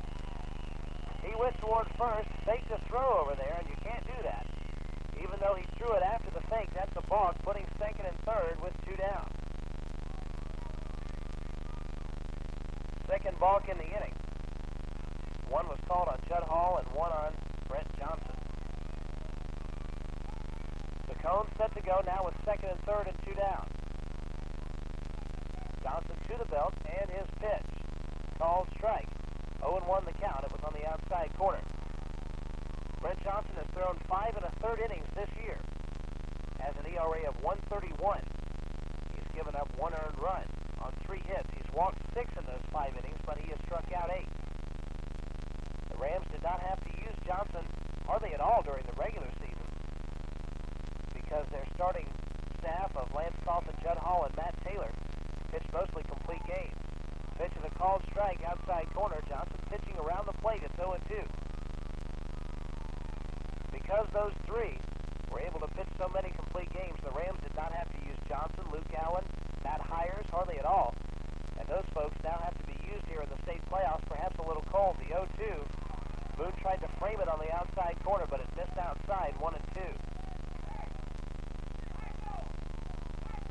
Michael Holder at third base and Grady Blanchard at second. Johnson checks second and third. Comes to the belt, his 1-2 pitch. Swung on and grounded high. Richie Cleary will take it and flip to his pitcher covering. It was not in time. Throw home. He is out there. 1 run did score on the play. Terry Holder trying to send the second one home. He was out at the plate. And so it'll be 3-1-2 as Blanchard retired at the plate. 1 run scores on the play. And it is now 9-1 Evans as we go to the 4th. Newton County Ram baseball here on WGFS AM 1430. I was at Tippin's Barbecue the other day having some pork barbecue, and it was great. But then I looked over at the next table, and they were having smoked chicken, so I ordered that too. And then I found out about the Brunswick stew, so I ordered that. And then I figured, what the heck, why not just order the whole Tippin's Barbecue menu? But I didn't, because I just didn't have the room on the table. Our food and our service just can't be beat. You're gonna love what you eat. Tippin's Barbecue, Highway 20 South in Conyers and on Alcovey Road in Covington. Warm weather is here. It's time to make your way to the Great Outdoors. The Great Outdoors starts in their front yard. Echo Power Tools can help you make your yard look great. Right now, save up to $50 on your choice of an Echo grass trimmer, Echo tiller, Echo edger, or Echo power hedge clippers. Plus, register to win a complete camping package for 2, including a 6-man tent, sleeping bags, hiking boots, and more. Camping gear courtesy of Blue Ridge Mountain Sports in Lenox Square, Atlanta. Whatever outdoor job you're trying to tackle, Echo makes a great tool to make the job easy. Visit your local Echo dealer today and save up to $50 on select Echo power tools. Plus, register to win great camping gear from Blue Ridge Mountain Sports and Echo power tools. Visit Coast to Coast Home and Auto, located on Monticello Street in Covington. That's Coast to Coast Home and Auto in downtown Covington.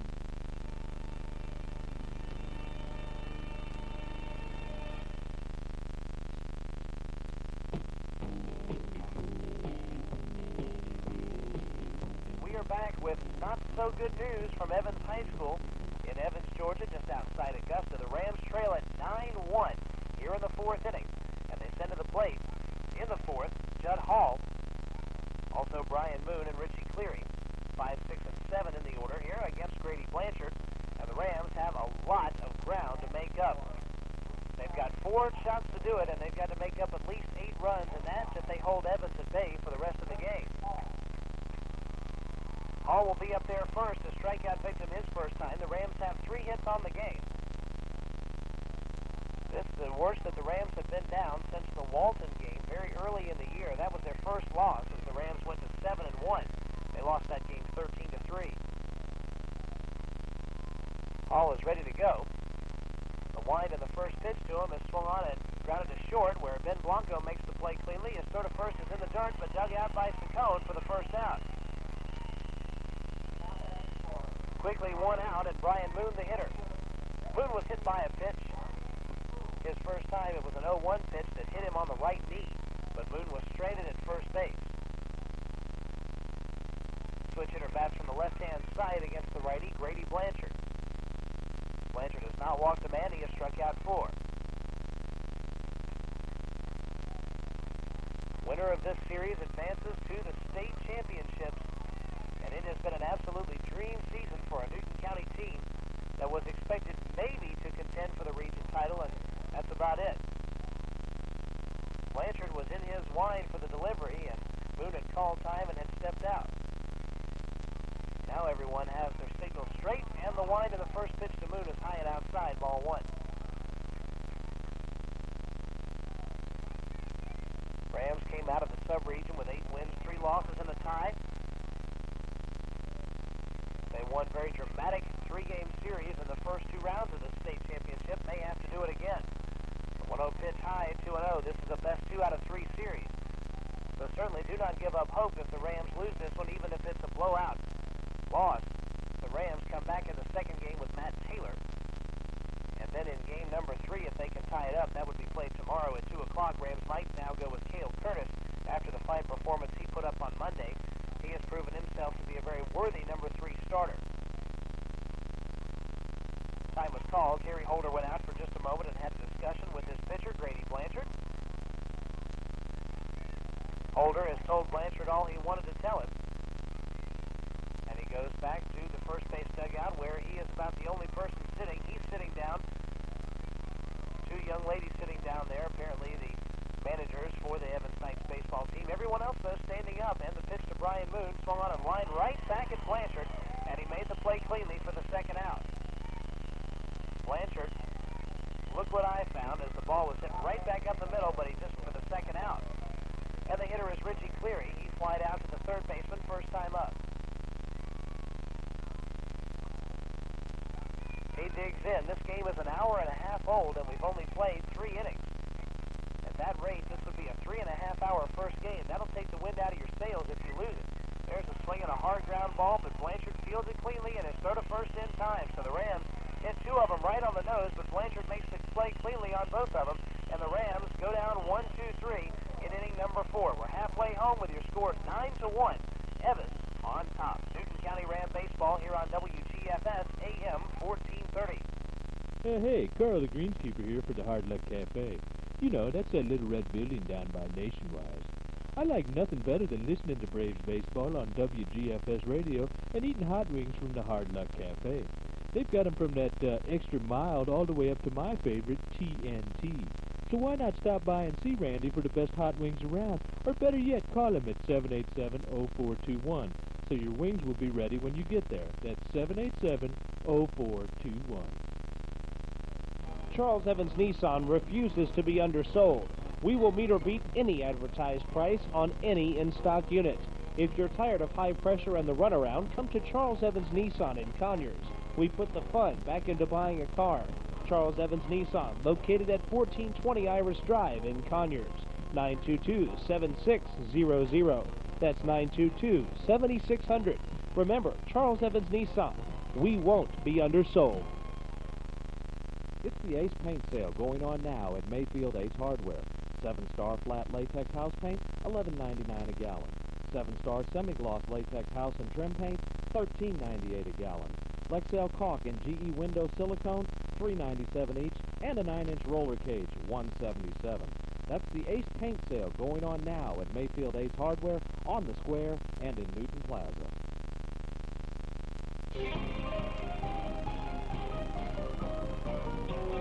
We are back from Evans High School, Newton County Ram baseball in the state semifinals.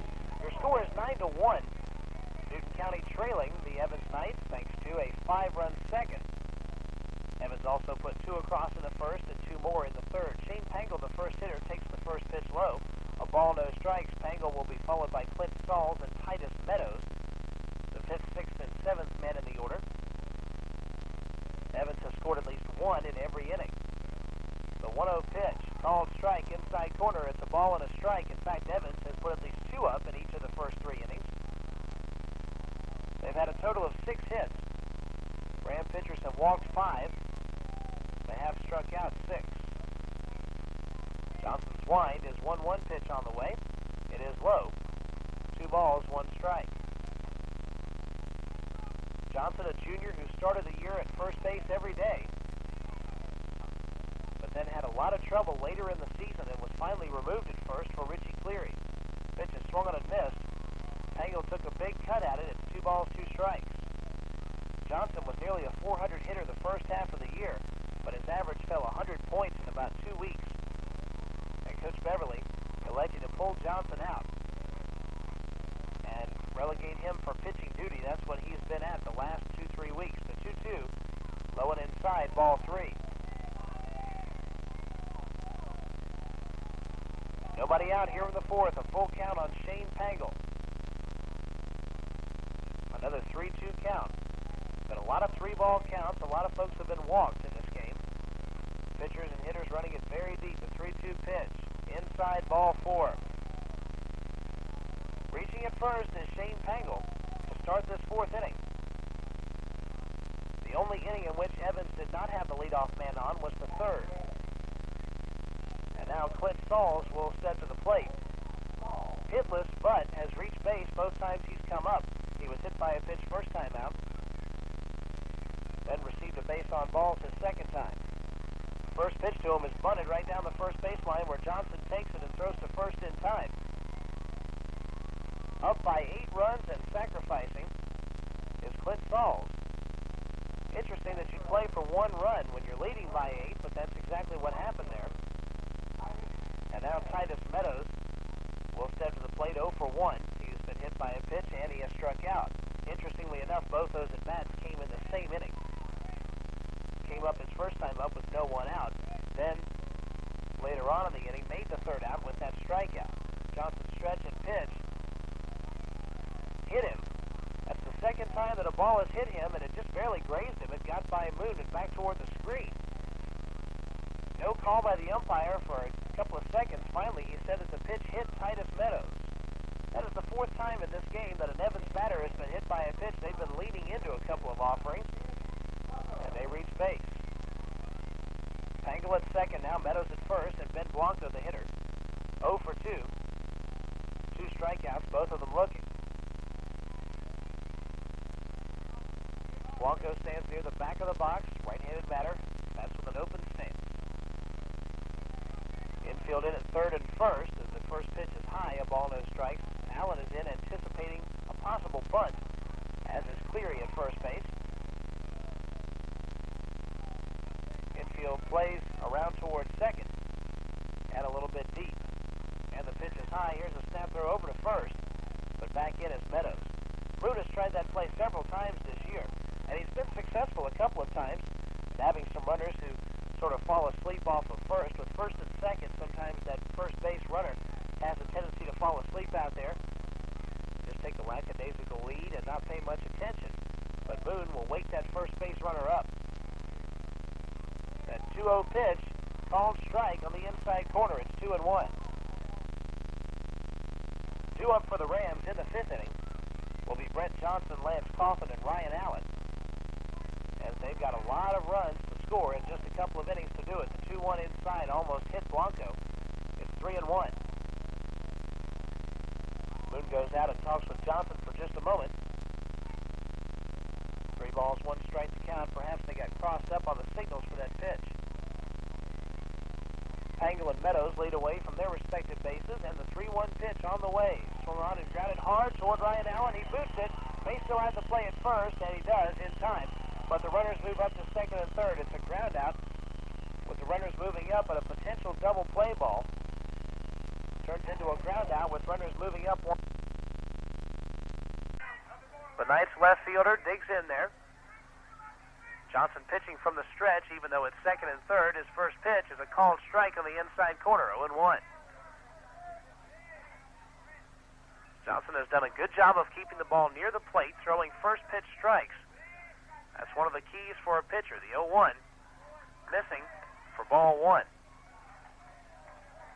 That's something that Judd Hall could not do. He was falling behind 2-0. A lot of hitters, 2-0, 2-1, 1-0, having to throw those good fat pitches to hit. The 1-1 is swung on and fouled off to the left, out of play. A ball and 2 strikes. We're coming to you from the third base line of Evans High School, where the Evans Knights, ranked number 1 in the state of Georgia, have a 9-1 lead. Moon flashes the sign. Johnson has what he wants. He comes to the belt, and his 1-2 pitch is in the dirt, but Moon stops it. That was about a 55-footer bounced out in front of the plate, but Moon was able to keep it in front. 2-2 the count.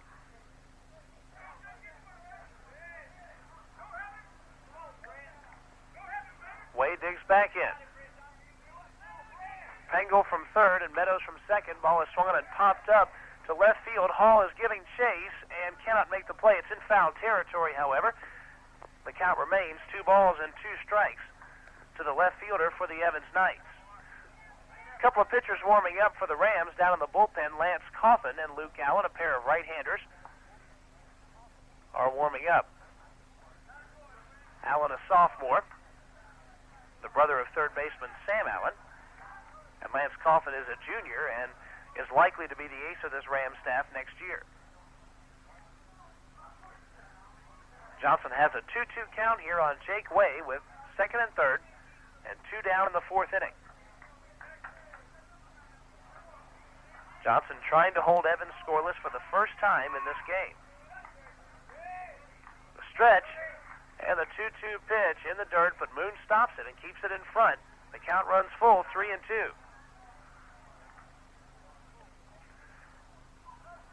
Rams will make their best attempt to come back, but you can look forward to the nightcap. And this Ram team certainly will be fired up as they'll be facing elimination. They'll have their backs to the wall. They've had that happen so many times this year. The 3-2 swung on, popped foul. falls out of play down the third baseline. The count stays full. Jake Way has not been able to get around on the fastball. He's fouled it off to the left side 3 times. He's a left-handed hitter. Johnson to the stretch position is 3-2 on the way. High, ball 4. So the junior pitcher loses enough. That's the second walk for him in the inning. Putting the bases loaded here with 2 down, and Tony McClatty will step to the plate. 2 for 2 with a walk. He has scored 3 times. And now with the bases loaded, Boone goes out and talks with Johnson for just a moment, and for the 4th inning straight, the Rams in serious trouble. They already trail this one by 8. But the Evans Knights keep on coming. Now Charlie Beverly has gone out to talk to the home plate umpire. We're going to see a pitching change here, and the new pitcher is going to be Richie Cleary. And so while the Rams make the pitching change, we'll take this break. Newton County Ram Baseball here on WGFS AM 1430. Did you know that termites cause more damage to homes annually than fires, floods, and natural disasters combined? To protect your home from termites and other pests, call Cleary Exterminating, 786-4937. They'll send them packing, termites and beetles, fleas, rats and mice, roaches, and ants. Commercial or residential, we can help get rid of what bugs you. Call Cleary Exterminating on Highway 278 in Covington, 786-4937. At Cleary Exterminating, we make mouse calls. Some changes here for the Rams. Lance Coffin has come in to play first base. He was the DH. Michael Doss enters the game. Richie Cleary leaves, so Doss now in center field replacing Chris Acox here in the 4th inning. Doss enters in the number 7 spot in the order. Richie Cleary had come out to the hill to get ready to warm up, but gave the ball right back to Brent Johnson, so apparently just a couple of defensive changes is what the Rams and Charlie Beverly wanted. So they've got a new center fielder in Michael Doss and a new first baseman in Lance Coffin. Coffin was in the lineup as a DH for the center fielder, but now at first base, and now Doss replacing Acox in center is the number 7 man in the order, and Richie Cleary made the last out back in the 4th inning, so the double switch means Doss would be the 9th man coming up, so he won't hit for a couple innings unless the Rams have a big inning next time out. Bases loaded, 2 down. Tony McClatty takes the first pitch inside, ball 1. McClatty walked in the first, singled in the second, singled in the third. Every time that he reached base, he has scored. The right-handed batter, second baseman for the Evans Knights, awaits the 1-0 offering. It is high, 2-0. This game has slowed to a snail's pace. Hasn't been a quick inning throughout this game. Every one of them has been a struggle for the Rams. And there's a 14-inning, 2-ball game day awaiting the Newton County Rams. They've only played 4, so they've got 10 more innings left, 3 here and 7 more in the nightcap, so hopefully they're saving up some energy for that second game. Boone goes out and talks with Johnson for just a moment. 2-0 the count here. McClatty once again is set to go. The wide and the 2-0 pitch. Low, ball 3. Another wide one. It's 10-1. Johnson needing to come back and throw a strike here. 3-0 the count. The wide. The crippled pitch. High, ball 4. It's 10-1 Knights. Johnson walks in a run. It's his 3rd walk of the inning. Meadows will now be at 3rd and Way at 2nd with McClatty at 1st. It's been a frustrating day all around, and now Charlie Beverly goes out to the home plate umpire, and we may now see a pitching change. Bases loaded, 2 outs. 10-1 your score. Evans on top. And Coach Beverly and the home plate umpire having a little discussion, and here comes Cleary out of the dugout. He was removed so he could warm up, and he should be ready to pitch. He has come out of the dugout and is standing on the foul line right between Brent Johnson and Charlie Beverly, awaiting his instructions from the Ram head coach. Center field replacing Doss, who had replaced Acox. Cleary goes out to pitch. Brent Johnson moves to first base. Lance Coffin comes back out of the game. So while the Rams take this pitching change break, we'll take a break. Newton County Ram baseball right here on WGFS AM 1430. After serving the Chamblee area for over 40 years, Wright's Tune-Up is proud to announce the grand opening of its new location at 5113 Highway 278 between the Chevron and Racetrack stations. Wright's Tune-Up specializes in repairing your vehicle. Our computerized diagnostic equipment enables us to fix your problems right the first time. So for all your automotive repair needs, including air conditioning, call or come by. That's Wright's Tune-Up Clinic at 786-0707. Open Monday through Friday, 8 to 5:30. Hey, Carl the Greenskeeper here for the Hard Luck Cafe. You know, that's that little red building down by Nationwise. I like nothing better than listening to Braves baseball on WGFS Radio and eating hot wings from the Hard Luck Cafe. They've got 'em from that extra mild all the way up to my favorite, TNT. So why not stop by and see Randy for the best hot wings around, or better yet, call him at 787-0421, so your wings will be ready when you get there. That's 787-0421.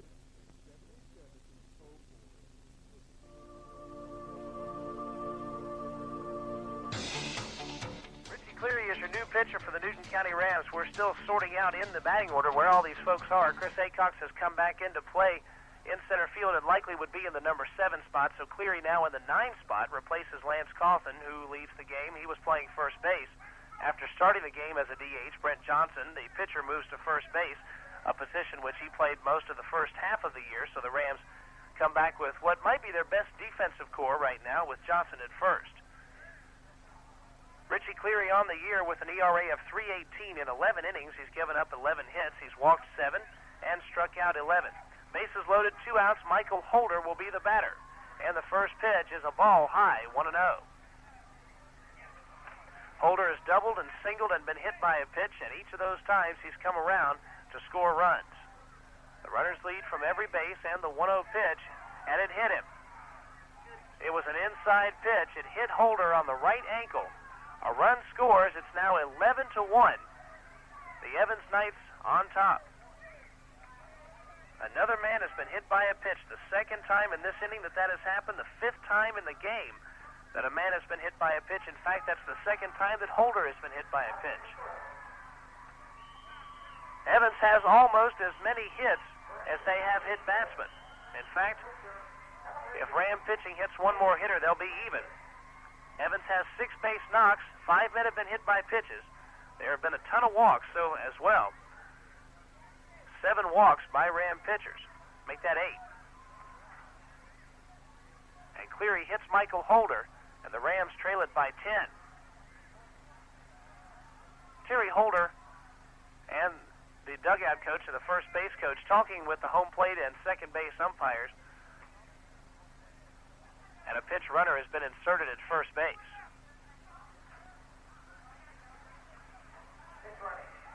And we'll check and see from the PA announcer who the pitch runner is. So William Rowan is the pinch runner for Michael Holder. Rowan will be at first base. Still bases loaded. So Rowan comes in as the pinch runner. And the bases loaded. Grady Blanchard, the hitter. First pitch to him is swung on and hit deep to center field. Acox goes back on it, still going back. Near the wall, makes the catch for the 3rd out. Blanchard nearly had himself a grand slam, but he comes up short. Evans puts 2 across, and a couple of hit batsmen made the damage. It is 11-1. Evans on top. We head to inning number 5. Newton County Ram baseball here on WGFS AM 1430. It's the Ace Paint Sale going on now at Mayfield Ace Hardware. Ace 5-star semi-gloss latex enamel, $10.99 a gallon. Ace 5-star flat latex wall paint, $8.97 a gallon. A Butez caulking gun and siliconized acrylic caulk, only $1.47 each. A 5-gallon pail, $2.97, or a 5-quart pail, only 97 cents. That's the Ace Paint Sale going on now at Mayfield Ace Hardware on the Square and in Newton Plaza. Charles Evans Nissan refuses to be undersold. We will meet or beat any advertised price on any in-stock unit. If you're tired of high pressure and the runaround, come to Charles Evans Nissan in Conyers. We put the fun back into buying a car. Charles Evans Nissan, located at 1420 Iris Drive in Conyers, 922-7600. That's 922-7600. Remember, Charles Evans Nissan. We won't be undersold. At some point in time, most of us are going to need a tow truck for some reason or another, like your car breaking down or being involved in an accident. Don't leave to chance which wrecker service will come to you. Why not call Stubbs Wrecker? They've been providing dependable and reasonable service for over 20 years. They're located in Covington at the corner of Carroll and Washington Street. So for a decision you won't regret, call Sam at Stubbs Wrecker Service at 786-4100. That's 786-4100.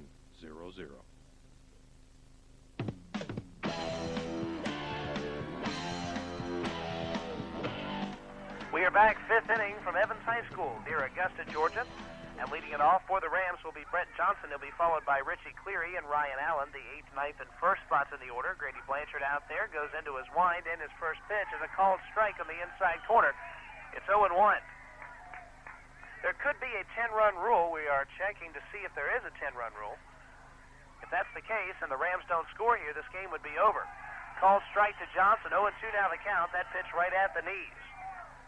The 10-run rule usually states that a team down by 10 runs after 5 innings forfeits the game. And that's exactly what the situation would be if the Rams do not put anything across here in the 5th. Blanchard has retired the last 5 men that he has faced. He winds and delivers high and outside, and it's 1-2 to the junior first baseman. Johnson at 289, 13 hits, 45 at bats. No homers for him, 6 RBI. Out of his 13 hits, only 1 has been for extra bases. The 1-2 pitch goes by Holden and back to the screen. 2 balls, 2 strikes. On the scoreboard, this one looks like a blowout. And frankly, through the first 4 it has been, but it hasn't been the Evans bats really that have done it. It has been the Ram pitching self-destructing here in this game number 1 of the double dip. Rams have walked men, put them on base starting innings, hit 5 batters. And that's been the undoing. The 2-2 called strike 3. Blanchard came sidearm, and it caught the inside corner against the right-handed batter. Johnson striking out, and that is whiff number 5 for Grady Blanchard. 1 down here in inning number 5. And now the hitter will be Chris Acox. So Acox entered in the number 9 spot when he came back into the game. Now we have all of that sorted out. Finally. Cleary went back into the number 7 spot. Acox takes the first pitch inside for ball 1. So Cleary re-entered in spot number 7, and Acox is in spot number 9. Chris Acox, a 167 hitter this year. And the 1-0 to him is high and outside, ball 2. 11-1 your score. The Evans Knights have pounded the Rams. It's a best-of-3 series. This is the first game.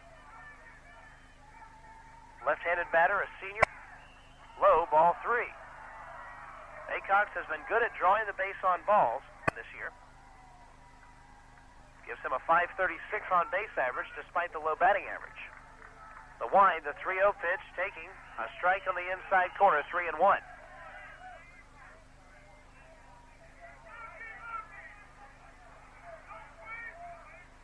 Grady Blanchard toes the rubber and sets to deliver the 3-1. It's on the way, swung on, grounded toward first. Saccone with a good backhand play. His third of the pitcher gets by him. Acox rounding first. Now they've got him hung up, and he is out. Acox reaches first after the error by the first baseman, but took a big wide turn around first base and was retired. 2-1 on the putout. The first baseman touched it first, so it's 3-2-1. And Acox out at first base. Rams almost had a base runner, but Acox, 3 or 4 steps away from first base, got caught leading the wrong way. 2 down now, Ryan Allen, the hitter. Allen 1 for 2, a double and a run scored and a ground out. The wind and the first pitch, a called strike. Allen taking, it's 0-1. If the 10-run rule is in effect, then it would become effective after this hitter if the Rams don't score. The wind, the 0-1 pitch, swung on, he fouled it off, it's 0-2. Rams have a total of 3 hits. 2 in the first inning, 1 in the third. They had that single run in the first inning, and since then, Evans has put 11 up on the board. The wind, the 0-2 pitch is in the dirt and inside, ball one. 350 feet to dead center field, and Grady Blanchard, the pitcher, almost got one out of here. Acox made the catch near the wall. It would be 15-1 otherwise. The 1-2 pitch got a piece of it and fouled it off. It remains 1-2 to the second sacker for the Rams. Newton County would likely start Matt Taylor in the second game of this double dip, which will begin 30 to 45 minutes after the first game is over.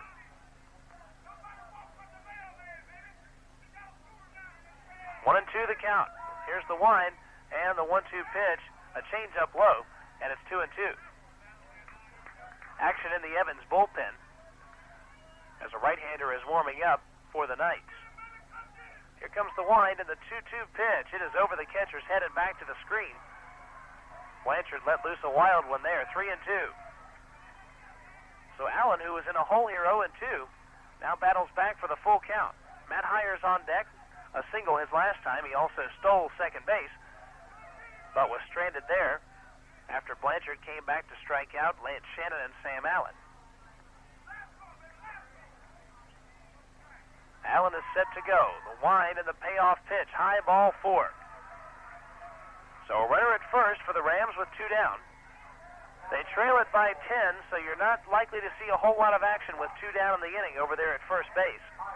But Hires the hitter. He is 1 for 2. Hires flight out to center his last time. Singled and stole second, his second at bat. And he digs in here against Blanchard for the third time. Saccone holds the runner close at first base. Now Blanchard will step off, and Allen will return to first base. Al Bell is the coach down the first baseline for the Rams, checking out the action from the coaching box down there. First pitch to Hires almost got away from Michael Holder, and all of a sudden Blanchard having trouble finding the strike zone. It's 1-0. That time is called. Holder goes out to talk to Blanchard. Michael Holder, that is, the catcher, not the manager, Terry Holder. But the catcher and pitcher having this discussion. Runner at first base with 2 down. Evans scored 2 in the first, 5 in the second, 2 in the third, 2 in the fourth. They lead it 11-1. Rams' dream season may be coming to an end if they can't come back either in this or the second game. The stretch and the 1-0 pitch to Hires. He's taking all the way, and it's inside, ball 2. Allen at first base with good speed. 16 stolen bases in 19 attempts. Add a stolen base to that from the Wheeler game, and you have 17 for 20. And the 2-0 on the way. There's a strike as Blanchard finally puts one over, and Hires was waiting for him to do that. It's 2-1.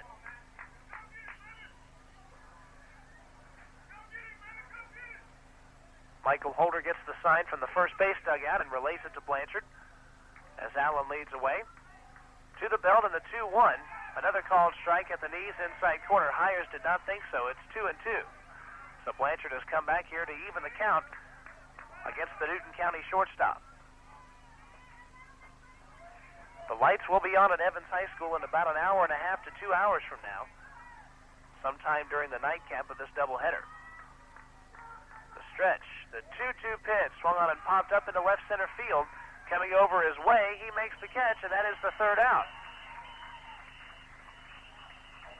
Rams in the inning, no runs, no hits. They leave a man on base. We go to the bottom half of inning number 5 with your score 11-1. Evans on top. Newton County Ram baseball right here on WGFS AM 1430.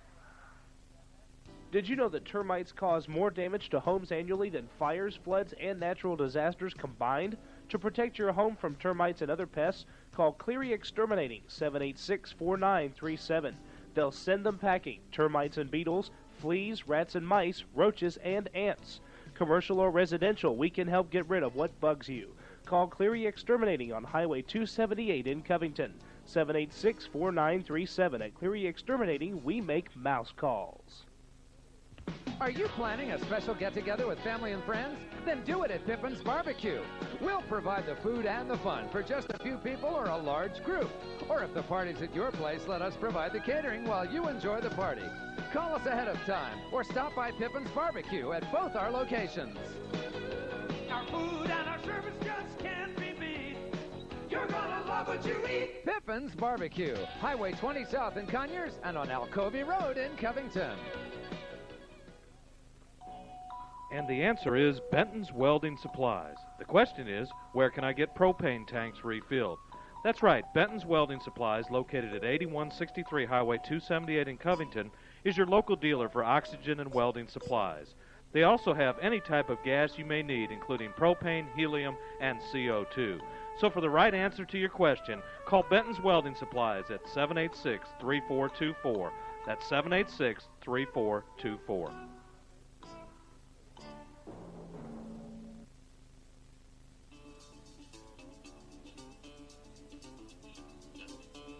Mike Saccone leads it off for the Evans Knights. Takes the first one for a strike, pops the second one up in foul territory. It will fall out of play behind the first base dugout. 0-2. It's Mike Saccone, Shane Pangle, and Clint Sauls. 4th, 5th, and 6th in the order for the Evans Knights, who own the 11-1 lead. Rams have fallen flat here. Richie Cleary on the mound for his first full inning of work. Came in with the bases loaded and hit Michael Holder, scoring that 11th run. Has an 0-2 count here against the cleanup batter for the Knights. And the 0-2 is on the way. Missing outside, but not by much. A ball and 2 strikes. Again, we remind you to join us tomorrow morning, 9 to 10 a.m., the Saturday Morning Super Trivia Spectacular. Hopefully, Ram Baseball will still be going on at that time. The 1-2 called Stoner. So Saccone goes down on strikes. That's the first whiff for Cleary. When I say that Ram Baseball may still be going on, what I mean is hopefully the Rams could earn a split in the doubleheader, forcing a third game tomorrow at 2 p.m. Of course, with as slow as this game is dragging, who knows, maybe we will still be playing this one at 9 tomorrow. Shane Pangle, the hitter, 1 for 2, with a walk and a run scored. The Knight third baseman is set to go, righty against lefty here. First pitch is low and outside, ball 1. Cleary, the right-hander, facing Pangle, the left-handed hitter. The sophomore has what he wants in his 1-0 pitch. Missing inside, ball 2. You can close the book on Johnson, who allowed a total of 2 runs on 1 hit. That second one scoring after the man was hit by a pitch. The 2-0 is high. 3 balls, no strikes. Bottom half of the 5th inning in this seemingly endless battle. Rams now trail by 10 runs. The 3-0 got by Moon. It was high. That's ball 4. Second time in this game that Pangle has walked. And for Ram pitching, that is walk number 8. So with the runner at first and 1 down, Clint Sauls will be the hitter. Sauls in 3 trips up there has been hit by a pitch. He has been given a free pass, and he has sacrificed a runner over. Snap throw to first, but Pangle is back in safely. Well, the Rams pitching woes, they've had trouble walking people. As the first pitch is high and inside, ball 1. Who better to fix that than Matt Taylor, who has walked 19 people all year in 59 innings. He walked 8 men during the regular season, and he'll pitch that second game. Snap throw over, and back in safely is Pangle.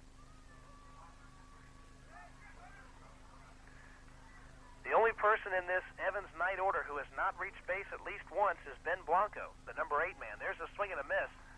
It's a ball and a strike. McClatty has reached base 4 times, Michael Holder 3 times, Blanchard twice, Saccone twice, Pangle 3 times. Sauls has reached base twice, so has Meadows and Jake Way. The 1-1 swung on in line. Ryan Allen makes a leaping catch. His throw to first for the double play is not in time. Close play at first base, but Pangle diving back into first base and safely. It's a line out to the second baseman, L4 in the scorebook, and 2 down. And perhaps Richie Cleary can do something that no other Ram pitcher today has done, and that is keep Evans from scoring a run in a particular inning. Titus Meadows, the hitter, one official trip to the plate. He struck out looking. His other 2 times he was hit by a pitch. Stretch in the first pitch. Called strike, 0-1.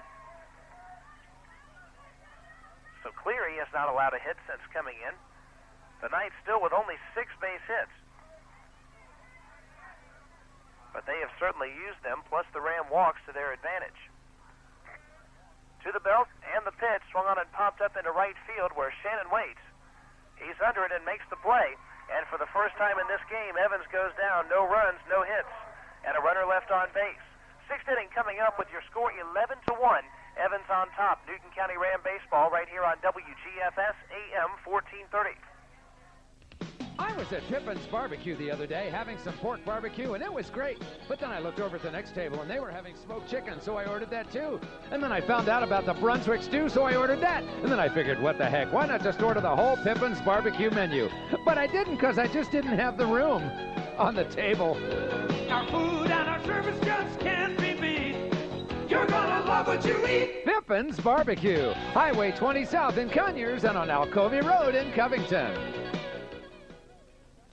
Did you know that termites cause more damage to homes annually than fires combined?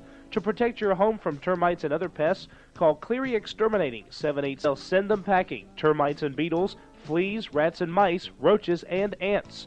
Commercial or residential, we can help get rid of what bugs you. Call Cleary Exterminating on Highway 278 in Covington. 786-4937. At Cleary Exterminating, we make mouse calls. Charles Evans Nissan refuses to be undersold. We will meet or beat any advertised price on any in-stock unit. If you're tired of high pressure and the runaround, come to Charles Evans Nissan in Conyers. We put the fun back into buying a car. Charles Evans Nissan, located at 1420 Iris Drive in Conyers. 922-7600. That's 922-7600. Remember, Charles Evans Nissan. We won't be undersold.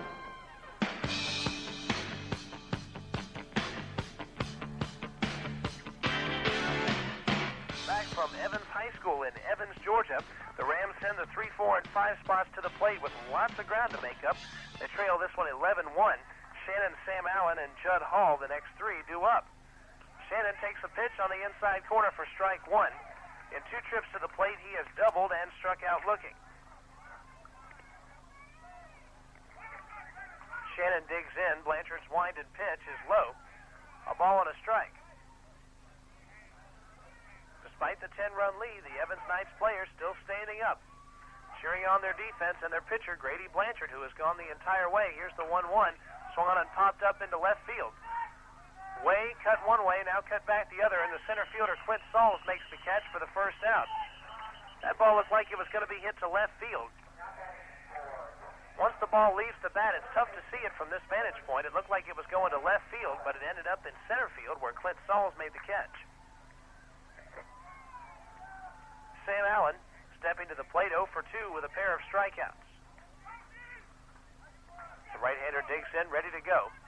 The wind, the first pitch to him, is a called strike, 0-1. Blanchard keeping the ball around the plate. He has walked only one man. That was Ryan Allen last inning. He stranded Allen at first base. Now Sam Allen looking for his first hit of the night. 0-1 on the way. Missing low, ball 1.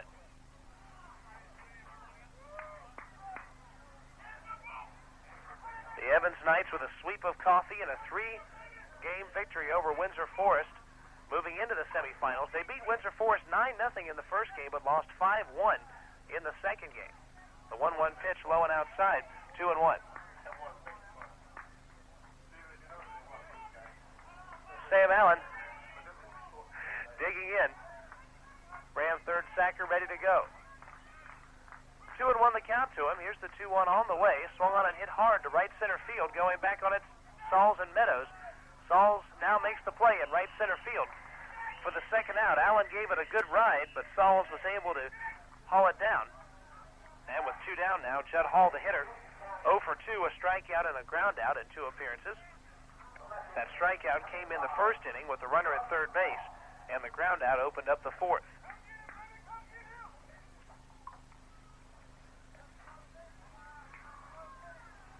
Hall strolls to the plate.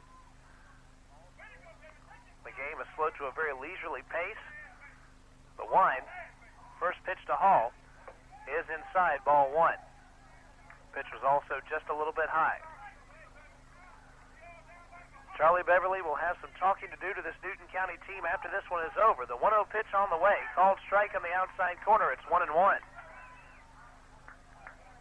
Evans 4 outs away now from picking up the victory in the first game and putting themselves one win away from the state championships. The 1-1 pitch, 2-1.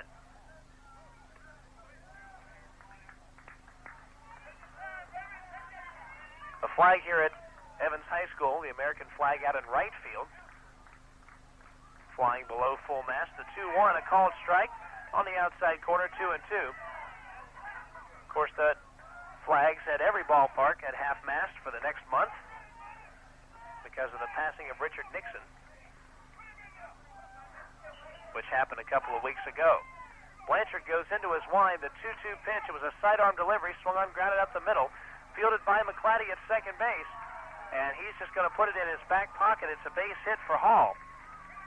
It was hit very weakly up the middle. Blanchard couldn't make the play. By the time McClatty got to the ball, Hall was safe at first base with the single. Now with 2 down and a runner on, Brian Moon comes out and he'll be the hitter. Moon taking some extra time getting up there. He had his catcher's equipment on, there being 2 down in the inning.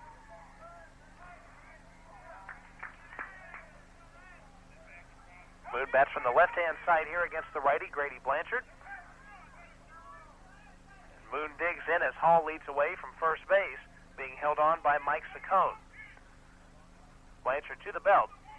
And the first pitch, Moon was looking to bunt. Foul tipped it back toward the screen. It's 0-1. Moon was trying to drag one up the third baseline, where Pangle was playing very deep. Now, Brian Moon, one of the best bunters on this Ram team. He's laid some perfect ones down the third baseline. That's what he was looking to do there, but could not come up with it as he fouled it back. Now Blanchard will step off, and Hall will have to return to first. Newton County Rams came into this one with a record of 26-6-1.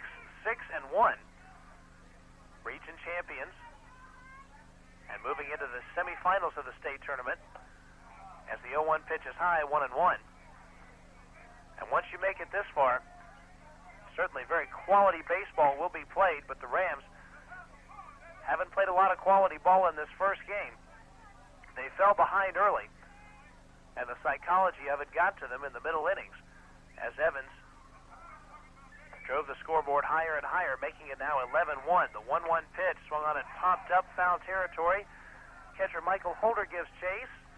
Can't make the play, though. It bounces out of play. 1-2.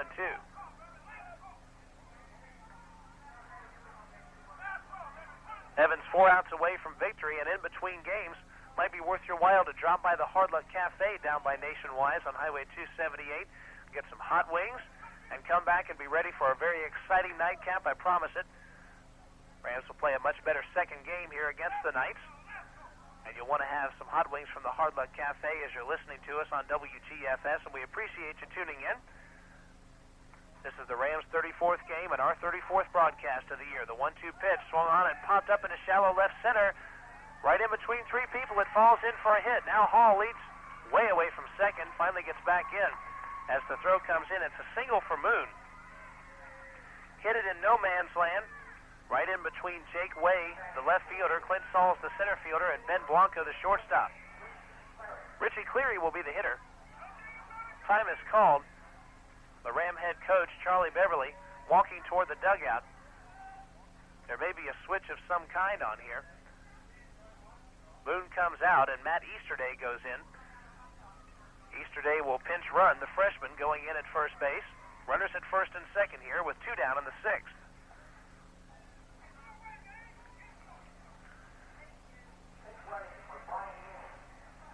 So Matt Easterday will be the runner at first base. The runner at second is Judd Hall. 2 straight flyouts to the center fielder, then these 2 base hits. With a couple of runners on, Richie Cleary will try to drive them in. He is popped out to the third baseman and grounded back to the mound in his 2 appearances. He hit the ball well his second time up, but Blanchard was able to make the play. Hall and Easterday lead away from their respective bases. As Blanchard checks Michael Holder and has the side that he wants, Blanchard comes to the belt, and he delivers. Swung on and bounced foul and out of play, 0-1. Due up for Evans in the bottom of the sixth. 8, 9, and 1 in the order with Blanco, Way, and McClatty. The top two spots in the Evans order has scored a total of 6 runs. That's more than half of their offensive output. So the Rams will try to have to stop those two in the nightcap. The stretch in the 0-1 pitch, it is low, ball 1.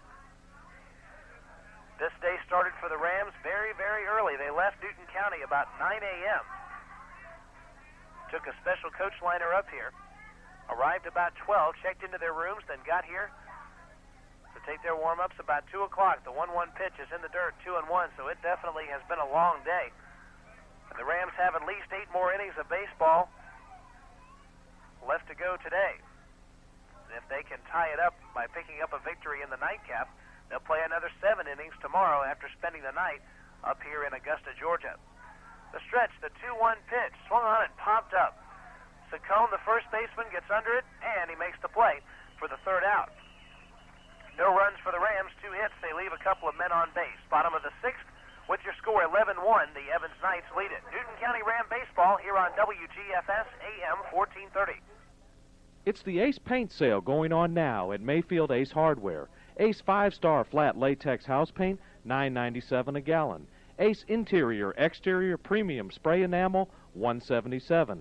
And white pigmented keels, sealer, primer, and stain blocker, $10.87 a gallon.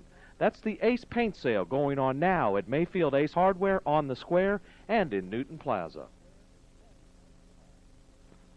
At some point in time, most of us are going to need a tow truck for some reason or another, like your car breaking down or being involved in an accident. Don't leave to chance which wrecker service will come to you. Why not call Stubbs Wrecker? They've been providing dependable and reasonable service for over 20 years. They're located in Covington at the corner of Carroll and Washington Street. So for a decision you won't regret, call Sam at Stubbs Wrecker Service at 786-4100. That's 786-4100. Hey, Carl the Greenskeeper here for the Hard Luck Cafe. You know, that's that little red building down by Nationwise. I like nothing better than listening to Braves baseball on WGFS Radio and eating hot wings from the Hard Luck Cafe. They've got them from that extra mild all the way up to my favorite, TNT. So why not stop by and see Randy for the best hot wings around? Or better yet, call him at 787-0421. So your wings will be ready when you get there. That's 787-0421.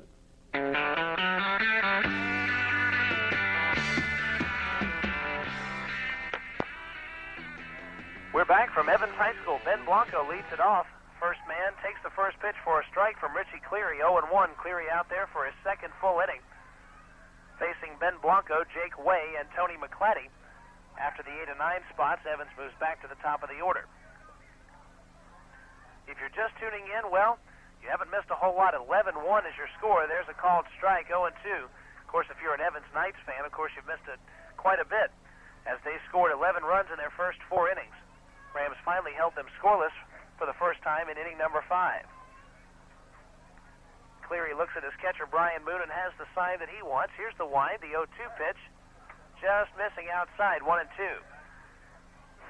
Blanco, the only person in this lineup who hasn't reached base. He's 0 for 3, 2 strikeouts, and a ground out. The wide, the 1-2 pitch, swung weakly, just got a piece of it and fouled it off, 2 strikes. The winner of Newton County versus Evans will play in the state champion, a red-hot team. The wide, the 1-2 pitch. Strike 3. As Blanco swings and misses at the changeup. He goes down for the 3rd time today. It's been a nightmarish day for him. His teammates certainly are very happy, but he can't be too happy with his own performance in this game. 0 for 4 now with 3 strikeouts. The hitter will be Jake Way. 0 for 1, 2 walks, and a run scored.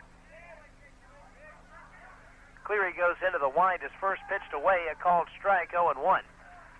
Cleary understands that down by 10. He's just looking to put the ball over the plate.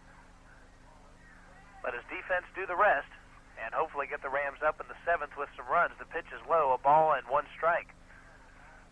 The Rams will need to pick up at least 10 in inning number 7. A monumental task considering they've been held scoreless for the last 5 innings. Pitch is in the dirt and back to the screen. 2-1 the count. Rams have the 8th, 9th, and 1st spots in the order. That's Johnson, Acox, and Ryan Allen. Jake Way bats from the left-hand side. Wears uniform number 3. He digs in. Here comes the wind. The 2-1 pitch on the way. It is high. Ball 3. This Evans team ranked number 1 in the state of Georgia, and the Rams and their fans have just found out today the reason why. And the 3-1 pitch inside, ball 4. This Evans team has lost only 4 times this year coming in. A couple of teams have beaten Evans that the Rams have also beaten, but in this game, Evans has put a pounding on Newton County. Jake Way now the runner at first with 1 down. Tony McClatty steps to the plate, 2 for 2 with a pair of walks and 3 runs scored. If the Rams could hold McClatty and Holder at bay, then 4 of the 6 hits would be erased from this one as the throw goes to first and Way is back in safely.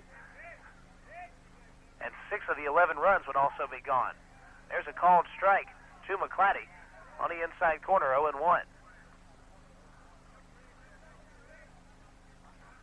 Newton County Rams with 14 innings worth of baseball. 6 innings into this one. Throw goes over. Back in is Jake Way. We'll have the nightcap for you. 30 or 45 minutes after the first game ends. They'll give the 2 teams some time to rest and take some warm-ups, and then they'll start the second one. That's the way the state playoffs work with the doubleheaders on the first day. There's a swing and a ground ball toward Ryan Allen. His only play will be to first for the out. That's the second out of the inning. Moving over to second is Jake Way.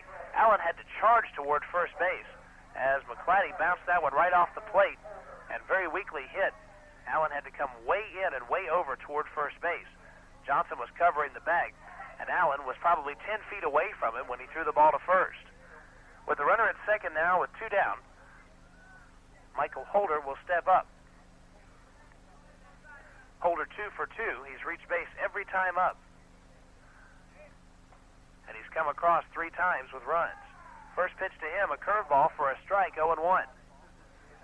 Rams' last chance in the 7th, sending up the 8, 9, and 1 spots in the order. Grady Blanchard has gone the entire way and has pitched very, very well for the Evans Knights. Don't take anything away from him. Pitch is swung on and popped up into shallow left field. Hall comes on and makes the play, and that'll do it for Evans. No runs, no hits. The Ram pitching has come on the last 3 innings and has held Evans to no hits since the 3rd, so that's one encouraging sign. Your score 11-1. That's one non-encouraging sign, and the score in favor of Evans High School. Newton County Ram baseball here on WGFS AM 1430. Joseph Poole, the tallest Ram, is at third. Ryan Allen, the smallest Ram, at second, and Lance Shannon just right at first base. Pitch to Sam Allen, called a strike on the outside corner, 0-2. Now the Knights 1 pitch away from nailing down the victory in the first game. Allen trying to avoid the hat trick. He's gone down twice on strikes already. Now he'll call time, and Rowland will step off. He was taking too much time, and Sam Allen will collect his thoughts here with an 0-2 count.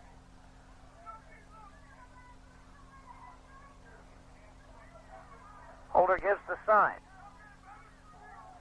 Rowland with the stretch is 0-2. Swung on in line to left center field.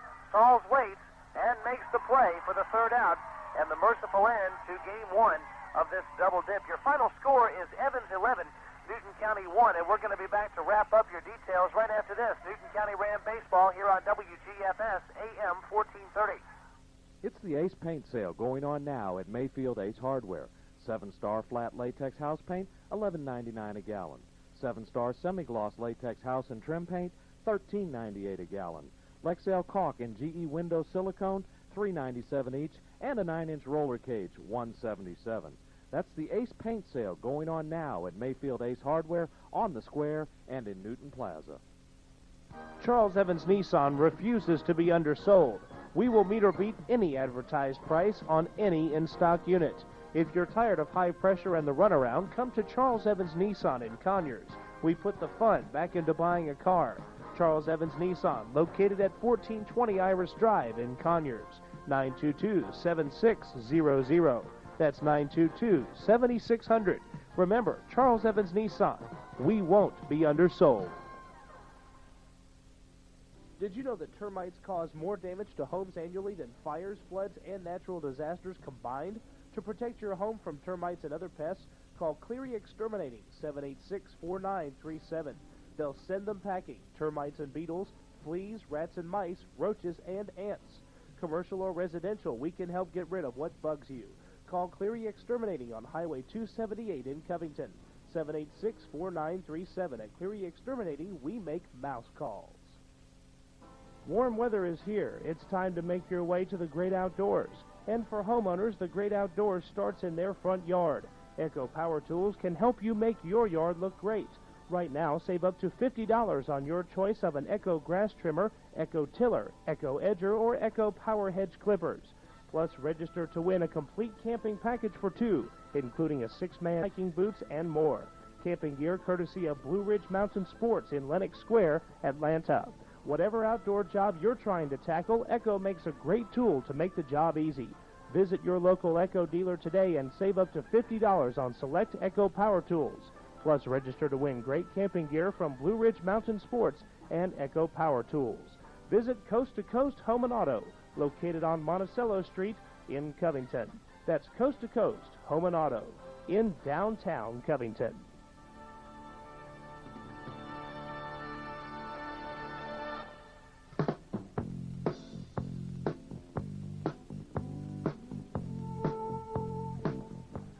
From Evans High School just outside Augusta, Georgia, in the town of Evans, Georgia. Your final score in the game is Evans 11, Newton County 1. Your final line score in the game for Evans, 11 runs, 6 hits.